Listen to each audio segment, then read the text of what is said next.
రకరకాలుగా నేర్చుకుంటూనే ఉంటున్నారు. You've been learning a lot of things over a period of time. అది కఠినంగా ఉండొచ్చు, ప్రేమగా ఉండొచ్చు, గద్దించేటట్టు కూడా ఉండొచ్చు. Some may be a hard saying, some may be out of love, some may be out of rebuke. అంటే మీ ఇంట్లో అమ్మ నాన్న దగ్గర మీరున్నంత కాలము ఏ విధమైన జీవితం మీరు జీవించారో ఆత్మీయ జీవితం కూడా అలాగే ఉంటుంది. Spiritual walk is exactly the way you live with your parents. అలాగే దేవుడు ఏమంటున్నారంటే మీరు నేను ఏర్పరచుకున్నట్టు మీరు ఉండాలి. But the Lord is telling, the way I have created you, you ought to live. ఆయన గద్దించారన్నా ఆయన ఏర్పరచుకున్నట్టు మీరు ఉండాలి.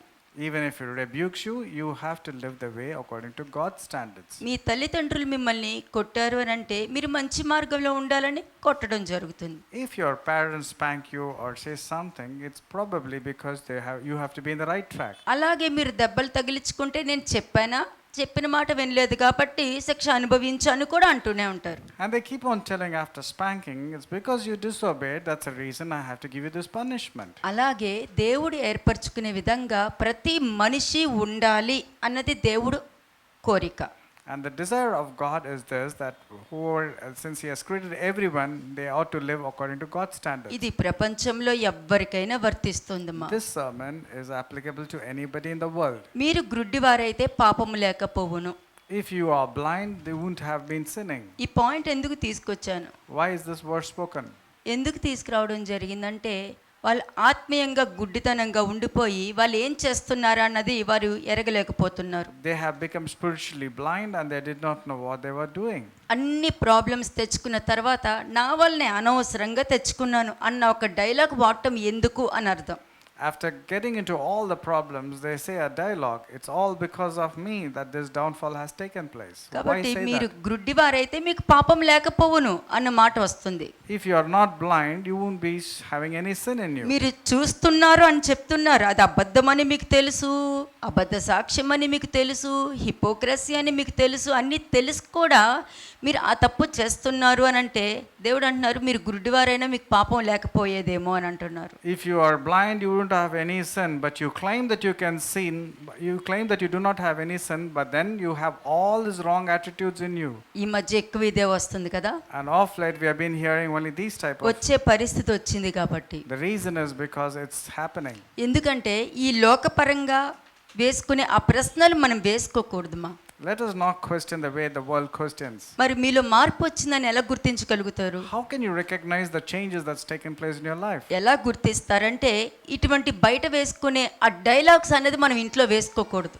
Whatever you are having, this worldly related dialogue should not take place in the spiritual తప్పని house. తెలుసు brother, కానీ చెయ్యాల్సి వచ్చింది అంతే, అలా చేస్తేనే వాళ్ళకి బుద్ధి వస్తుంది. Many people say, I know it is wrong, but still I had to do it so that the other person will learn his lesson. తప్పని తెలుసు బ్రదర్, కానీ control చేసుకోలేకపోయాను. And some says, I know it is wrong, but I could not control myself. లోకపరంగా correct ఏమో, According to the world, it may be right. కానీ దేవుడు ఒకే ఒక ప్రశ్న వేస్తున్నారు. But God questions each and every one of మీరు us. గుడ్డివారైతే మీకు పాపం లేకుండా పోయేది. If you are blind, you wouldn't have had sin in you. ఎందుకంటే మీరు చూస్తున్నాను అంటున్నారు కదా. But you claim that you can see. మీరు చూస్తున్నారు కాబట్టి ఇది తప్పని నాకు తెలుసు, ఇలా చేయకూడదని నాకు తెలుసు, ఇలా ఉండకూడదని నాకు తెలుసు అన్న మాటలు మాట్లాడాల్సి వస్తుంది. Because you say you claim you can see and that you are doing all these things which you are not supposed to do. ఎవరికి చెప్తున్నారు? అన్యులక. Whom are this being addressed? బాగా ధర్మశాస్త్ర గ్రంథాన్ని పఠించిన వాళ్ళకి చెప్తున్నారు ఇది. It's to the people who knew the law and everything about God. చూడండి John 9:41. యోహాను సువార్త 9వ అధ్యాయం 44వ వచనం. John chapter 9 verse 41. అందుకు యేసు, మీరు గ్రుడ్డివారైతే మీకు పాపము లేకపోవును గాని చూచుచున్నామని మీరు ఇప్పుడు చెప్పుచున్నారు గనుక మీ పాపము నిలిచియున్నదని చెప్పుము.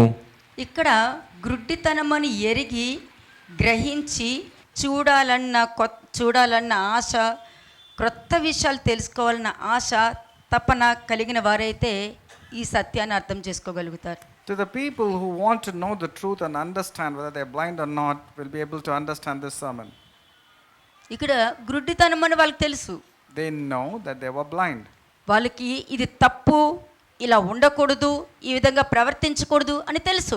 They know that they should not behave like this. They know the difference between good and bad. కానీ క్రొత్త విషయాలు తెలుసుకోవాలని కోరుకుంటారు. but they want to learn new things.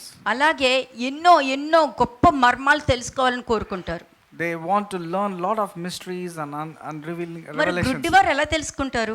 But how will a blind person know all this? ఆత్మీయంగా గుడ్డివారు అయినప్పుడు ఎలా తెలుసుకుంటారు? If a person is spiritually blind, how would he know these things? ఆత్మీయంగా గుడ్డివారు వాళ్ళ పనులు వాళ్ళు హ్యాండిల్ చేసుకోలేరు, వారి సమస్యల్ని వాళ్ళు హ్యాండిల్ చేసుకోలేరు, వారి సిచ్యుయేషన్ని వాళ్ళు హ్యాండిల్ చేసుకోలేరు. కాబట్టి ఎక్కడ వేసిన గొంగలు అక్కడే ఉంటుంది.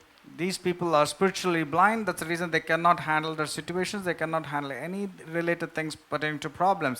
That's the reason their spiritual status is stagnant at all times. ఒకరు గ్రహించలేకపోతున్నారు అని అంటే దేవుడి మార్గంలో లేరు అని అర్థం. If somebody is not able to understand the word of God, that means they are not there in the way of God. దేవుడి మార్గంలో లేకుండా నాకు అన్నీ తెలుసు, నేను ప్రార్థన చేసుకుంటాను, నేను దేవుని క్షమాపణ అడిగాను అని అంటారు. నువ్వు క్షమాపణ అడుగుతావు, నువ్వు క్షమింపబడ్డావో లేదో ఎలా తెలుసు? You will say that I am in God and I have asked God for forgiveness. But the point is, how do you know whether God has forgiven you or నేను not? ఎదుటివారిని క్షమించానంటావు, నువ్వు నిజంగా క్షమించావో లేదో నీకు ఎలా తెలుసు? You say that you have forgiven the other person, but what's the proof that you నేను have really అందరినీ forgiven others? ప్రేమిస్తున్నాను అంటున్నావు, నిజమేనా? ఓకే, నువ్వు నిజంగా ప్రేమిస్తున్నావని నీకెలా తెలుసు? You say that you love everybody. Is it true? How do you know that you are loving everybody? వాటన్నిటికీ ఆన్సర్ మీకు ఇందులో దొరుకుతుంది. Today you will find the answers for all these questions. ఈ వాక్యంలో మీకు దొరుకుతుంది. You will get the answers to all these questions in today's కాబట్టి sermon. దేవుడు అంటున్నారు, నేను ఏర్పరచుకున్నట్టుండమ్మా, మీరు నన్ను ఏర్పరచుకున్నట్టుంటే ఎట్లాగా అని అంటున్నారు. God is telling you behave as if I have chosen you, not the way that you have chosen me. అందుకే మాకు అన్నీ తెలుసు అని అనుకుంటారు. People say that they know everything. ఇవన్నీ చూసినవే అని అంటారు. They say, yeah, I have seen this, I have heard this. ఇవన్నీ నేను విన్నానని అనుకుంటారు. They say, I have heard all these things. కానీ తమ కంటి ముందున్న సత్యాలు గ్రహించినప్పుడు ఇవన్నీ వ్యర్థమే. But if they're not able to identify the truth that is in front of their eyes, all these things that they claim is meaningless. అందుకే అంటున్నారు, మీరు గుడ్డివారైతే మీకు పాపం లేకుండా పోతుందని. That's the reason Jesus answered, if you are blind, you would not be guilty. ఆయన మాట్లాడే మాట ఒక్కటే ఉంటుంది. He speaks very little things, but there's only one thing. దాని వెనకాల ఉన్న మిస్టరీ అన్నది ఒక రూట్ దాకా వెళ్తుంది. But the mysteries that he has spoken, there will be a root, there will be deep-rooted sense behind it. దానికి ఏమని చెప్పగలుగుతారు? What shall we say to these అందరూ things? ఏమంటారు? What will everybody గుడ్డివాడు say? చూస్తున్నా కూడా వీళ్ళు నమ్మట్లేదని సింపుల్ గా ఒక మాట అనేస్తూ ఉంటారు. The blind man was actually able to see, but this Pharisee said, but he's not able to see. కానీ యాక్చువల్ వాళ్ళ హృదయంలో ఏముందో దేవుడు మాట్లాడుతున్నారు. But whatever is there in their heart, God was speaking it out. అంటే కళ్ళు ఉండి కూడా చూడలేని వారు అని అర్థం. That means they have eyes, but still they are blind. ఎవరు తమ బలహీనతలను గుర్తిస్తారో వారే నిజంగా బలవంతులుగా అవ్వగలుగుతారు. The person who's able to identify his weaknesses is actually a strong person. ఎంత ప్రజలు ఎంత జ్ఞానవంతులైనా కూడా మంచి కనబడినప్పుడు వాళ్ళ జ్ఞానం వ్యర్థమే. Let it be any wise person, but if he's not able to identify himself, then it's all meaningless. తప్పక తీర్పుకి గురవుతారు. He will be entering into judgment. వాళ్ళకి దేవుడు తెలియని అవసరం లేదు. They don't need to know about God. తీర్పు గురించి, ఇటువంటి తీర్పు అన్నది చివరి దినాల్లో జరుగుతాయని ప్రతి వారు నమ్ముతారు.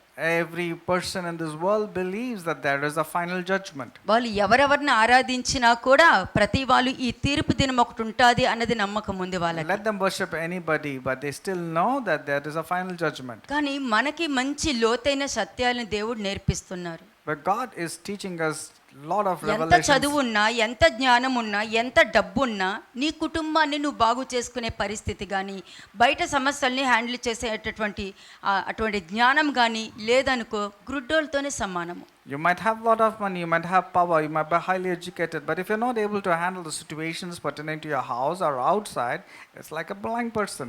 ఇక్కడ ఎవరికి చెప్తున్నారు? Who is this being addressed to? ఆ కాలంలో పరిచయులకు చెప్తున్నారు.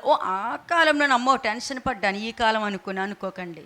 This is spoken to the Pharisees of the past. So immediately don't be rash in your communication by telling, oh, it's for the Pharisees, it's not for me.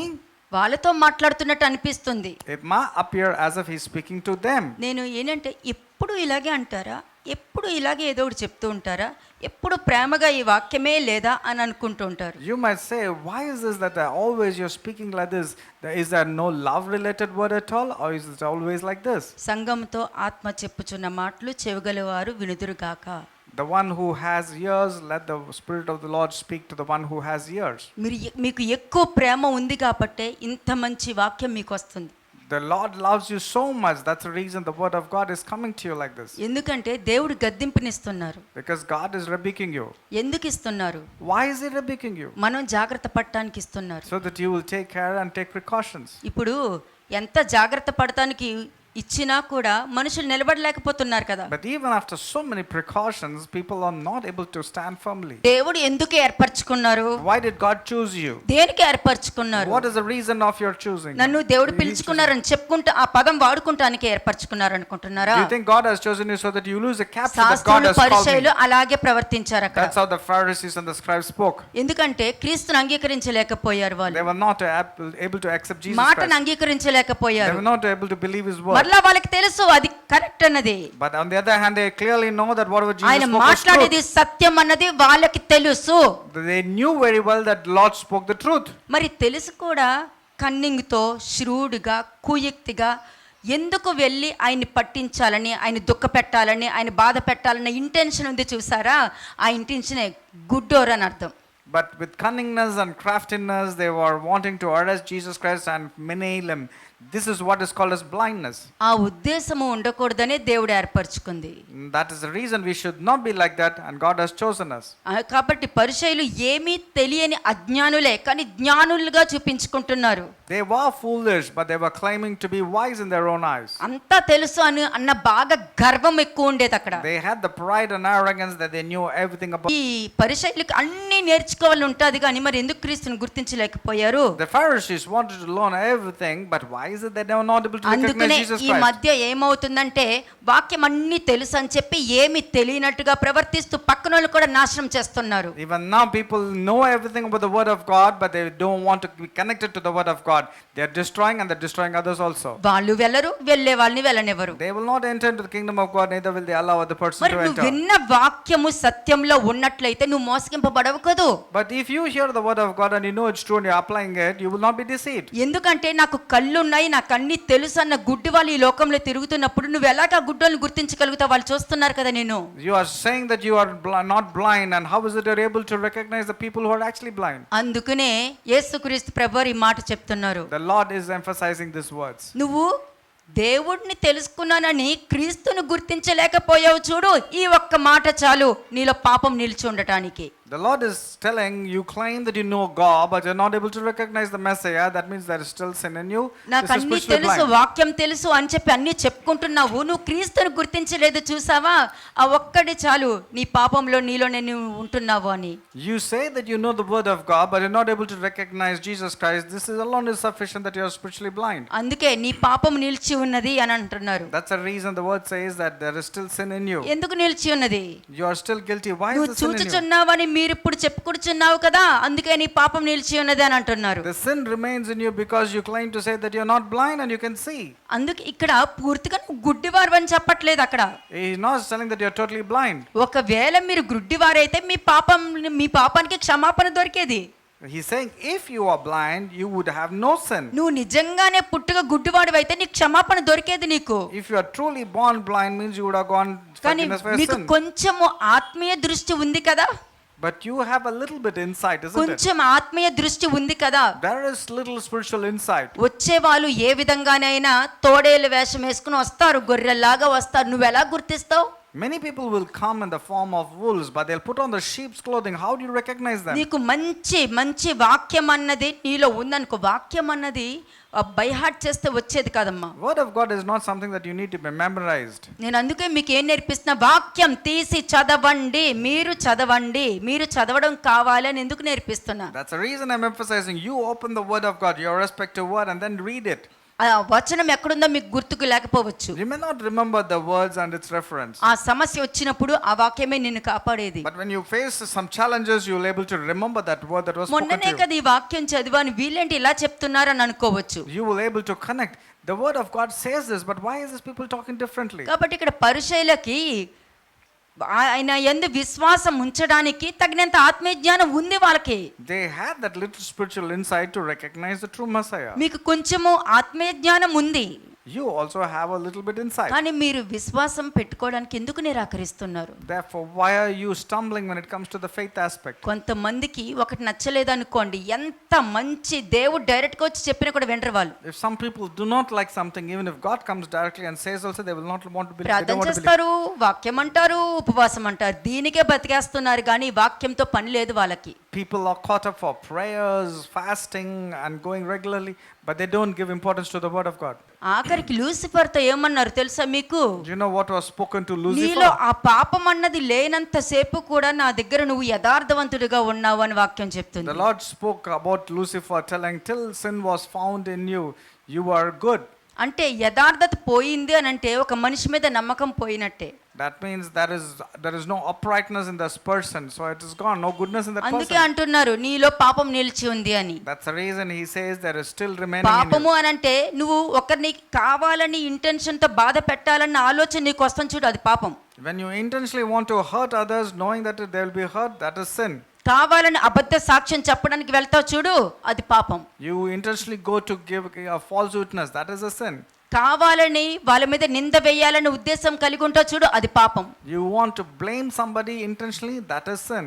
మరి వాక్యం లేని వాళ్ళు వచ్చి నీ దగ్గర చెప్తూ ఉంటే నువ్వెలా నమ్మేస్తావు? అప్పుడు గుడ్డోలు నడిపించినట్టు ఉంటుంది. The person who does not have the word of God, if he comes and leads you, how are you going to know? A blind person will be leading a blind మాకు person అన్నీ then. తెలుసు అని చాలా మంది అంటూ ఉంటారు. Many people claim telling that they know everything. నాకు అన్నీ తెలుసు అని అంటారు కదా, అక్కడే తెలిసిపోతుంది నీలో పాపం ఉందని. They say that they claim and they say they know everything. This itself is sufficient that they still sin. నేను వాక్యం చెప్పగలను అని అంటావు కదా, అక్కడే నీ పాపం నిలిచి When ఉంటుంది. somebody says, even I can speak the word of God, there itself is evident that there is sin in them. దానికి అర్థం ఏంటి? What does it mean? వాళ్ళకి ఏం తెలియదు అని అర్థం. Actually, they do not know anything. తెలుసు ఉంటే అటువంటి గర్వపు మాటలు కానీ నాకు అన్నీ తెలుసు అన్నటువంటి అతిశయం వాళ్ళకు ఉండకూడదు. If they truly know God, they will not have that arrogance and pride, and they will not claim that they మనల్ని know everything. పుట్టించింది దేవుడు, God has created us. ఊపిరిచ్చింది దేవుడు, It is He who gave us the breath. చెట్లని ఇచ్చింది దేవుడు, The trees were given by created by God. ఆకాశాన్ని భూమిని సృష్టించింది The దేవుడు. heaven and earth was created by ఈ Him. రోజు బతుకున్నామంటే దానికి కారణం దేవుడు. If we are alive today, it's because of Him. అంత గొప్ప సర్వోన్నతుణ్ణి ముందు పెట్టుకొని నాకు అన్నీ తెలుసు అని అంటే బాగుంటుందా?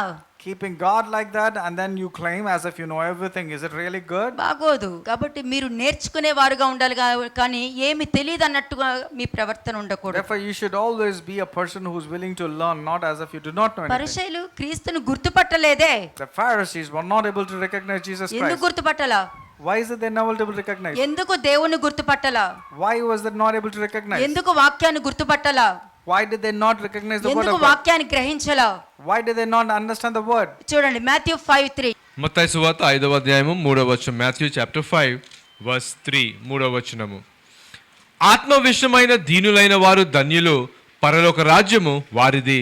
అవును. Blessed are the poor in spirit, for theirs is the kingdom of heaven. Matthew 5 verse 3. మరి పరిసయ్యులు ఆ పుట్టుక గుడ్డివాడికి కళ్ళు వచ్చినప్పుడు అక్కడ పుట్టుక గుడ్డివాడని చూపిస్తారు కానీ యాక్చువల్గా ప్రతిదీ ఆత్మీయమైన ఒక ఉపమానం ఉంటుంది దాని వెనకాల.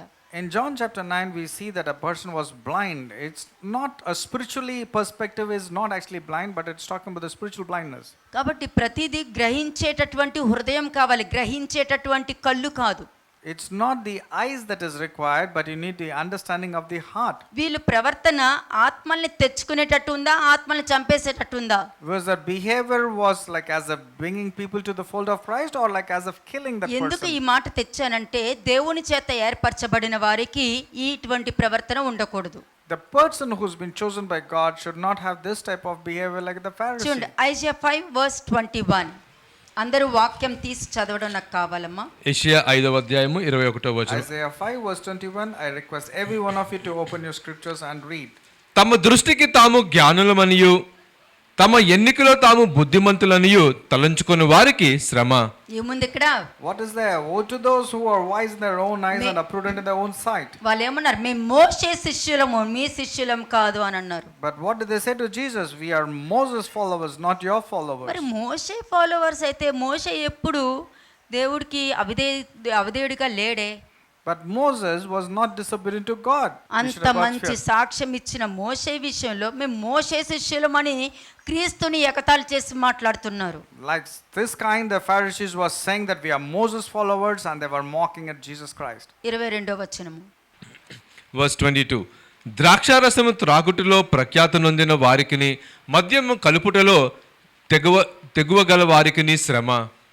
అంటే ఏంటి? ద్రాక్షరసం అంటే ఇది తాగేది అనుకుంటారా? Do you think it's like drinking wine? Is that what it's talking about? కాదు.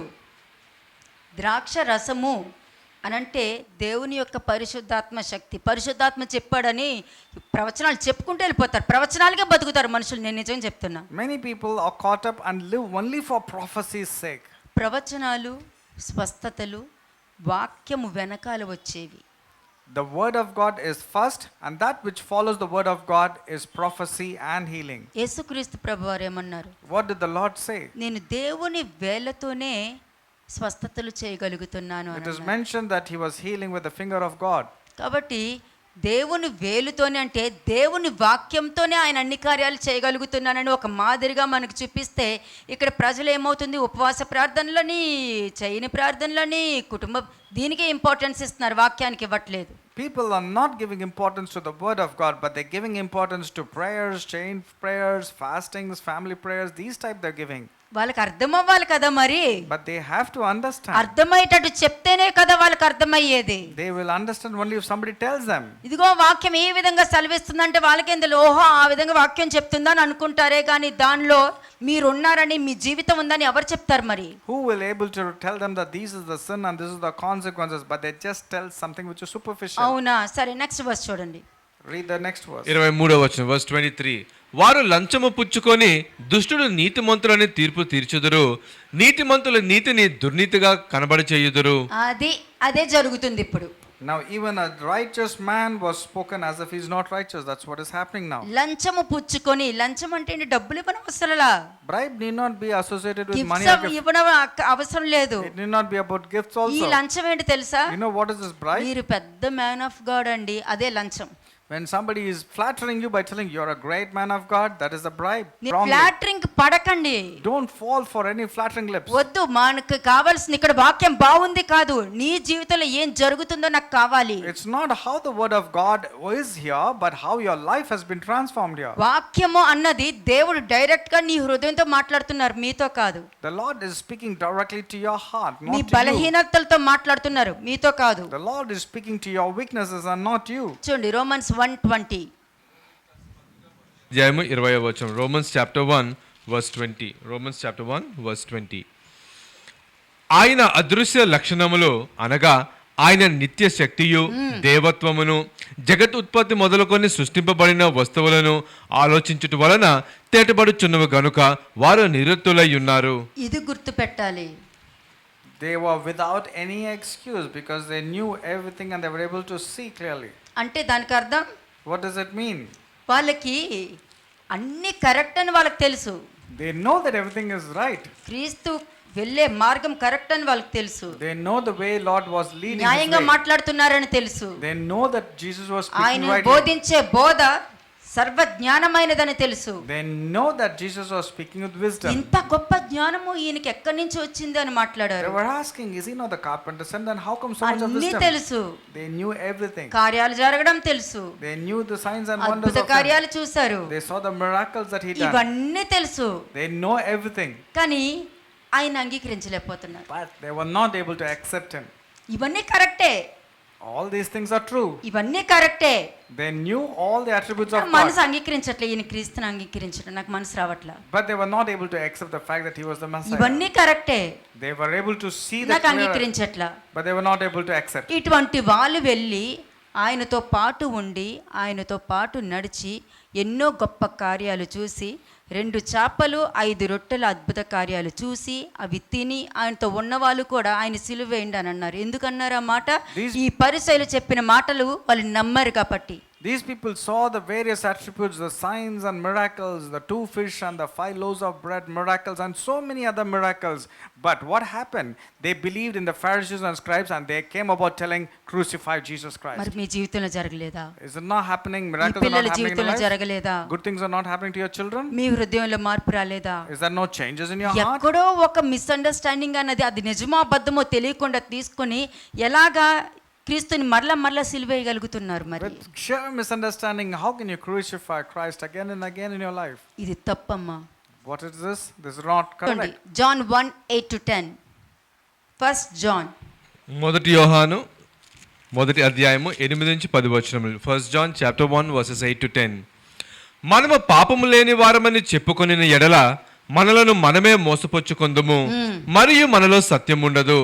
మన పాపములు మనము ఒప్పుకొనిన ఎడల ఆయన నమ్మదగిన వాడును నీతిమంతుడును గనుక ఆయన మన పాపములు క్షమించి సమస్త దుర్నీతి నుండి మనలను పవిత్రులుగా చెయ్యును. మనము పాపము చేయలేదని చెప్పుకొనిన ఎడల ఆయనను అబద్ధకునుగా చెయ్యువారగుదుము, మరియు ఆయన వాక్యము మనలో ఉండదు. అంటే నాలో పాపము లేదు అన్న పదము వాడొద్దు. Don't say that there is no sin in you. అలా ఉందని నేను చెప్పను. But at the same time, I'll not tell that you're a sinner. ఎందుకంటే అపోస్తల పౌలు ఏమన్నాడు, నాలో తప్పులు ఎదుక్కుంటే నాకేం కనిపించట్లేదు, అలాగని నేను నీతిమంతుడని చెప్పుకోను అని అంటాడు.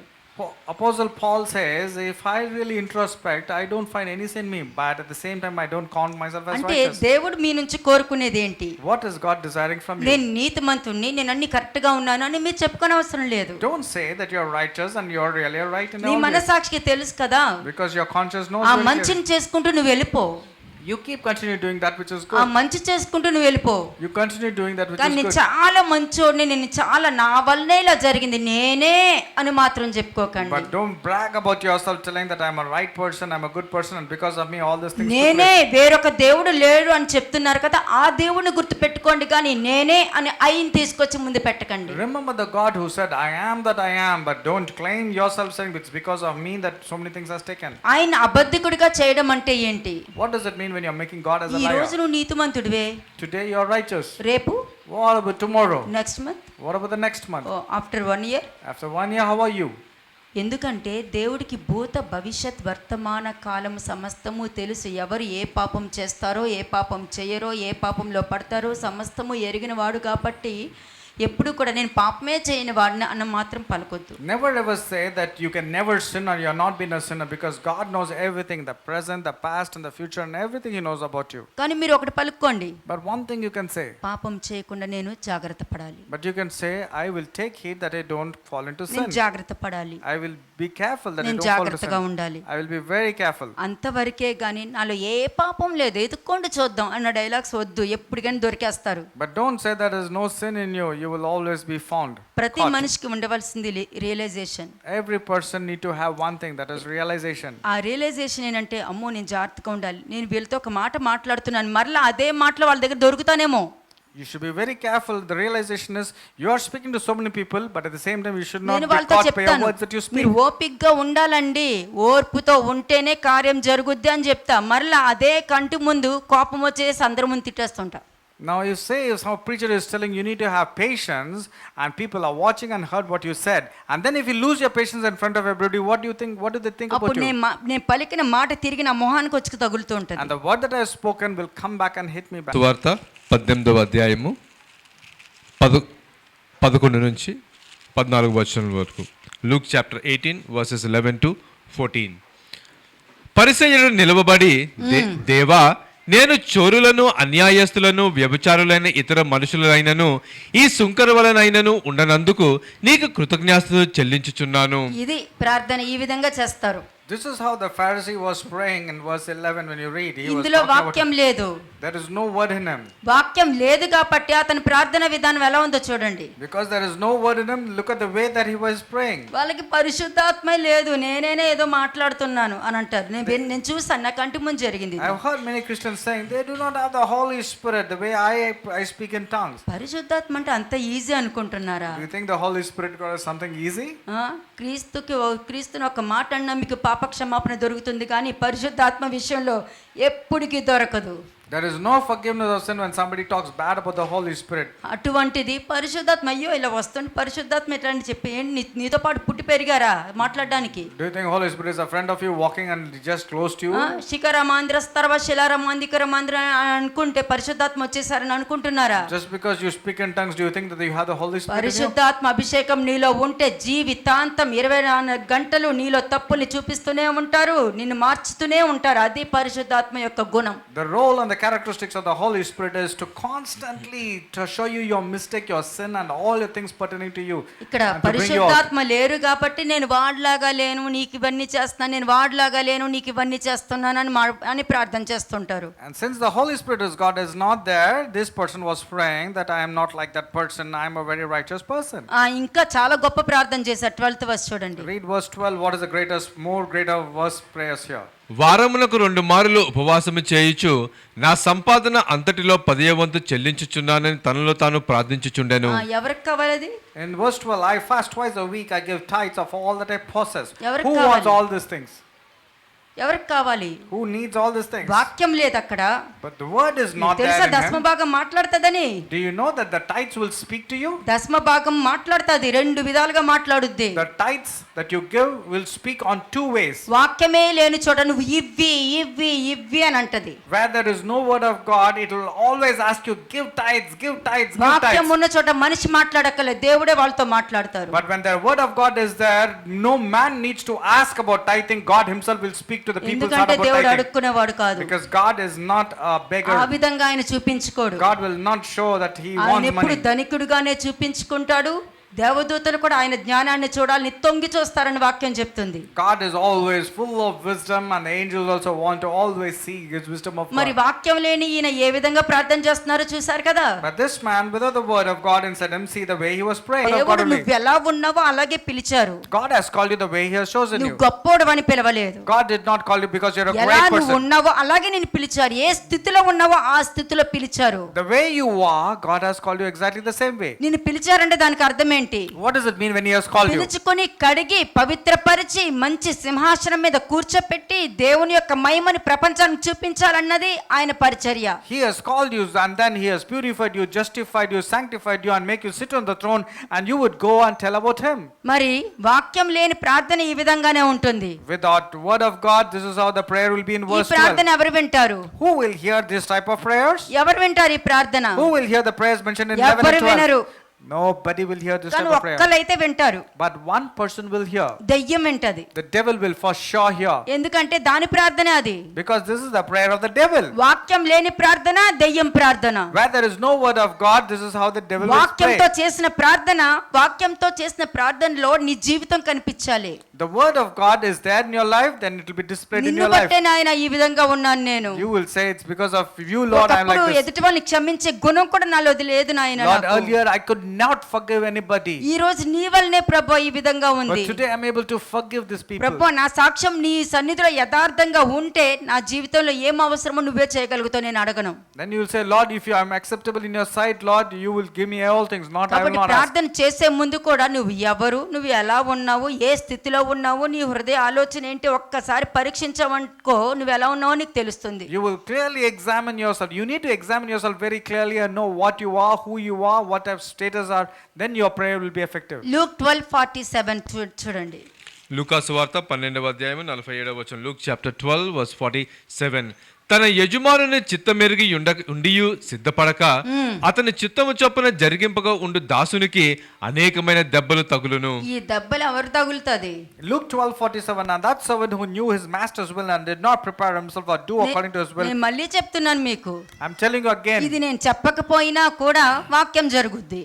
Beating is for sure, because if the word of God is like that only. నేను చెప్పడం వల్ల మీరు జాగ్రత్త పడటం వల్ల దాని నుంచి తప్పించుకునే మార్గం దొరుకుతుంది. But since I'm showing you the word of God, you have a way of escape. చూడండి Proverbs 26:12. Proverbs 26 verse 12. సామెతలు 26వ అధ్యాయము 12వ వచనము. తన దృష్టికి జ్ఞానం అనుకొని వానిని చూచితివా? వానిని గుణపరచుట కంటే మూర్ఖుని గుణపరచుట సులువు. అమ్మా ఎంత బాగుందో, చెవికి చాలా ఇంపుగా ఉంది, నాకు చాలా ఇష్టం ఇది. Proverbs 26 verse 12 has just been read. తన దృష్టికి జ్ఞానిని అనుకున్నవాడు. ఎందుకంటే ప్రతి మనిషి వాళ్ళ ప్రవర్తనని గుర్తుపెట్టుకోవాలి. First Every person need to identify his own character. వాళ్ళ బలహీనతలు గుర్తుపెట్టుకోవాలి. They have to identify their own weaknesses. వాళ్ళ అజంప్షన్స్ They గుర్తుపెట్టుకోవాలి. have to identify their assumptions. ఏ బలహీనతతో పీడింపబడుతున్నారు They గుర్తుపెట్టుకోవాలి. need to identify what is the weaknesses that is troubling them. అంతేగాని నువ్వే బలహీనంగా ఉంటూ ఇంకొకరిని ఎలా బలపరుస్తావు? When you are weak, how can you give strength to others? నువ్వు నీ ఇంటిని నువ్వు చూసుకోవు, మిగతా వాళ్ళని నువ్వు ఇల్లు బాగు చేసుకున్నట్టు బాగుంటుందా? You're not able to take care of your own household or house related things. How can you tell others? సరే తెలియకే నువ్వు వెళ్తున్నావు అనుకుంటా, Let's say you're going out of ignorance. వాళ్ళ కుటుంబం బాగుపడుతుందా? Is that transformation taking place in their దేవుడు family? చూసేదేంటి తెలుసా? నీ హృదయం నుండి ఎదుటి మనిషిని చూస్తారు. God sees others through your heart, the way you see.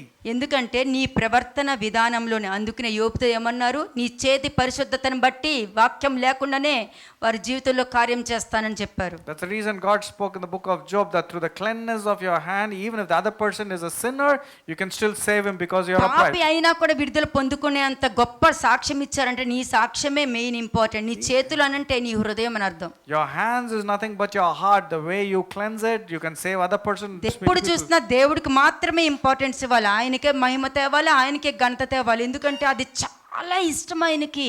God only should be glorified and magnified, nobody else, and he నువ్వు loves. మార్చుకున్నావంటే, దేవునికి మహిమ తీసుకొచ్చావంటే అది ఎంత ఇష్టం అంటే పరలోకంలో పెద్ద పండగే జరుగుతూ ఉంటుంది. ఆ పండగ ఎంత సంతోషంగా ఉంటుందో. There's a great celebration and festival that is in heaven when a sinner turns towards the Lord and repents and చూడండి, realizes. జెర్మియా 2:25. ఇర్మియా 2వ అధ్యాయము 25వ వచనం. Jeremiah chapter 2 verse 25. జాగ్రత్త పడి నీ పాదములకు చెప్పులు తొడుగుకొనుము, నీ గొంతుకు దప్పికొనకుండానట్లు జాగ్రత్త పడుము అని నేను చెప్పినను నీవు ఆ మాట వ్యర్థము వినను, అన్యులమని మోహించి తిని వారి వెంబడ పోదునని చెప్పుచున్నావు. బాధాకరమైన విషయం ఏంటంటే, అన్యులు అనంటే బయట విగ్రహారాధికులు అని రెడీ అయిపోతారండి. మనుషులకి ఆ విధంగా ప్రోగ్రామింగ్ జరిగిపోయింది. The moment we say Gentiles, people are programming that is idolaters or non-Christians. బయట వాళ్ళు కాదు, It's not them. దేవుడు బయట వాళ్ళ గురించి మాట్లాడట్లా. God is not talking about them. ఆయన ఎప్పుడూ కూడా ఒకరు దేవుడు చెప్పిన విధంగా వాళ్ళు వినట్లేదంటే వాళ్ళని అన్యులుగా చూస్తున్నారు. ఆయన People who are disobedient to his word, these are the Gentiles. జాగ్రత్త పడుడి అని అన్నారే కానీ నువ్వు బ్యాప్టిజం తీసుకొని చెప్పలా. It says take heed. It doesn't say that you have to take him నీ baptism. పాదములకు చెప్పులు తొడుక్కో అని అన్నారు. It says put on your footwear. చెప్పులు అంటే ఏంటి? What is the footwear? సిద్ధపడి ఉండు అని అర్థం. You should be prepared at all నువ్వు times. సిద్ధపడి ఉండు అన్నిటికీ. You should be prepared at all బయట times. క్షామం వస్తుంది, సిద్ధపడి ఉండు. There is famine that's going to strike, but you be నువ్వు prepared. సిద్ధపడి ఉన్నావా నీ దాకా రాదు. But if you are prepared, it will not come near you. బయట పరిస్థితులు బాగాలేదు, నువ్వు సిద్ధపడి ఉండు. The situation outside is not correct, is not అందుకే great. You should be prepared. శూనేమీరాలకి అంత మంచి ప్రొటెక్షన్ దొరికింది. That's the reason the Shunammite woman got so much of protection. క్షామం రాగానే అక్కడ ఏం జరిగింది? ఎలీషా వెంటనే పంపించి ఈ ఇంటి నుండి వెళ్ళిపో, నువ్వు 7 సంవత్సరాల క్షామం రాకపోతుందనంటే అంత కోటీశ్వరాలు బట్టలు మూడు సర్దుకుని వెళ్ళిపోయింది. The prophet came and told the Shunammite woman, the famine is going to come, so keep yourself far away from this place for 7.5 years. మీరు ఎక్కడికి వెళ్ళనవసరం లేదు. She left that place. You don't have to go anywhere. సిద్ధపడి వాక్యాన్ని పట్టుకుని ఉంటే చాలు మీరు. If you are prepared and having the word of God safeguarding, that is కానీ sufficient. ఆమె వెళ్ళి తిరిగి వచ్చినా కూడా ఆమె ఆస్తులు చెక్కు చెదరలేదు, మంచి ప్రొటెక్షన్ లోనే ఉంది. ఆమెకి రావాల్సిన దాని మీద మరి ఎక్కువ డబ్బు ఆమె పొందుకుంది. But when she returned, she got back all the thing that was just like that. అక్కడ మీకు ఏం కనిపించింది? What do you see there? మాట వినుట శ్రేష్టము అన్నది కనిపించింది. Obedience is better than sacrifice, and కాబట్టి జాగ్రత్త పడటం అన్నది చాలా అవసరము. therefore you have to take నీ precautions and be గొంతుకు very, తప్పికొనకుండునట్లు జాగ్రత్త పడు. you have to be very careful about your అంటే voice. నీకు ఏ క్షామము రాకుండా ఉండటానికి నువ్వు జాగ్రత్త పడు అని అర్థము. You have to be very clear that you will not face any famine. ఇది నేను చెప్తున్నప్పుడు ఇవన్నీ చెప్తారు, అబద్ధ ప్రవక్తలు ఎన్నైనా చెప్పుకుంటూ వెళ్తారు అని అందరూ మాట్లాడుకుంటూ వెళ్తారు. Many people will rashly say, oh, this is a false prophet, and they'll keep on talking like this. అని పక్క వాళ్ళు చెప్పిన మాట విని నన్ను వదిలిపెట్టేసావు అని అంటున్నారు. And many people have deceived and they fall because they have given ear to others. వాక్యం తెలియని వాళ్ళు చెప్పిన మాటలు విని నువ్వు అక్కడ ఉండిపోయావు, నేను చెప్పిన మాట విని నువ్వు రెడీగా లేదు కదా అని అంటున్నారు. The Lord will say, you heard somebody who did not have the word of God, but when I am the word and I'm telling you, you're not obeying to me. కాబట్టి అన్నీ నాకు తెలుసు, అన్నీ నేను చూస్తున్నాను అని చెప్పుకుంటూ గుడ్డోడుతో ఉన్నావు, గుడ్రాలుగా ఉన్నావు. కాబట్టి నీకు నీ మీదకి ఈ దోషానికి కారణాలు కనబడుతున్నాయి. You have been found in the wrong place because you claim that you know everything. దోషాలు కనబడుతున్నాయి. Your iniquities are there in you still. చూడండి రోమన్స్ 1:18. పత్రిక 1వ అధ్యాయము 18వ వచనం. దుర్నీతి చేత సత్యమును అడ్డగించు మనుషుల యొక్క సమస్త భక్తిహీనత మీదను దుర్నీతి మీదను దేవుని కోపము పరలోకం నుండి బయలుపరచబడుచున్నది. మరి ఏమందాం దీనికి? But God shows his anger from heaven against all sinful wicked people who suppress the truth by their wickedness. లేదు దేవుడు ప్రేమించే దేవుడు, కరుణ చూపించే దేవుడు, కృప కృప కృప, గ్రేస్ పీరియడ్. అవునా? ఏది చూపించు, ఎక్కడ గ్రేస్ పీరియడ్ కనబడుతుందో నాకు కనిపించట్లేదు. But you're telling God is always only about love and God is gracious and this is a grace time. Show me the grace period. Show me where is the grace period. ఒక్కరోజు నీకు భోజనం దొరుకుద్ది, అందుకని కృప. రేపు దొరకదు, ఏం చేస్తా? Today you will get the food, maybe it's grace. What about tomorrow? ఈ రోజు నీకు దేవుడు సాయం చేస్తారు, రేపు అప్పులోళ్ళు వస్తారు, ఏం చేస్తా? Today God will help you with some money. Tomorrow the debtors will come. What about ఏమైపోయింది that? ఆ కృప? What has happened to the grace then? కృప అంటే ఏంటి తెలుసా? You know what is the meaning of grace? ఇప్పుడుకైనా జాగ్రత్త పడు. Grace means at least now take heed. ఇప్పుడుకైనా జాగ్రత్త పడు. Grace means at least now be నీకు careful. ఇంకో అవకాశం ఉంది. I'm still giving you time. Turn. దీన్నే కృప అంటారు. This is the actual meaning of నువ్వు grace. బూతులు చెప్తే నీకు కృప ఉంటుందా? If you speak bad words, do you will have నువ్వు grace? చెప్పుడు మాటలు వింటే నీకు కృప ఉంటుందా? If you're giving to gossip, do you will have నువ్వు grace? నిందలు వేస్తే కృప ఉంటుందా? If you accuse somebody, will you have grace? నువ్వు కామ్గా ఉన్నావనుకో, But if you're calm, అక్కడ మాటలు ఇక్కడ, ఎక్కడ మాటలు అక్కడ చెప్పడం మంచిదా, నువ్వు కామ్గా ఉండటం మంచిదా? which is good, being calm and silent or slandering and going మార్చుకునే about దాంట్లో gossip? నొప్పి ఉండదమ్మా.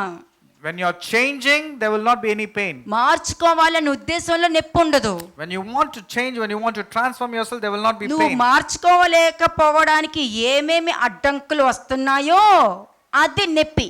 The hurdles that is coming in your way to stop, to transform you, that is the actual pain. ఇప్పుడు అర్థమవుతుందా నేను చెప్తుంది మీకు? Did you understand? మార్చుకోవడంలో నొప్పి ఉండదు, There will not be pain when you want to కష్టం transform. ఉండదు మీకు. There is no pain.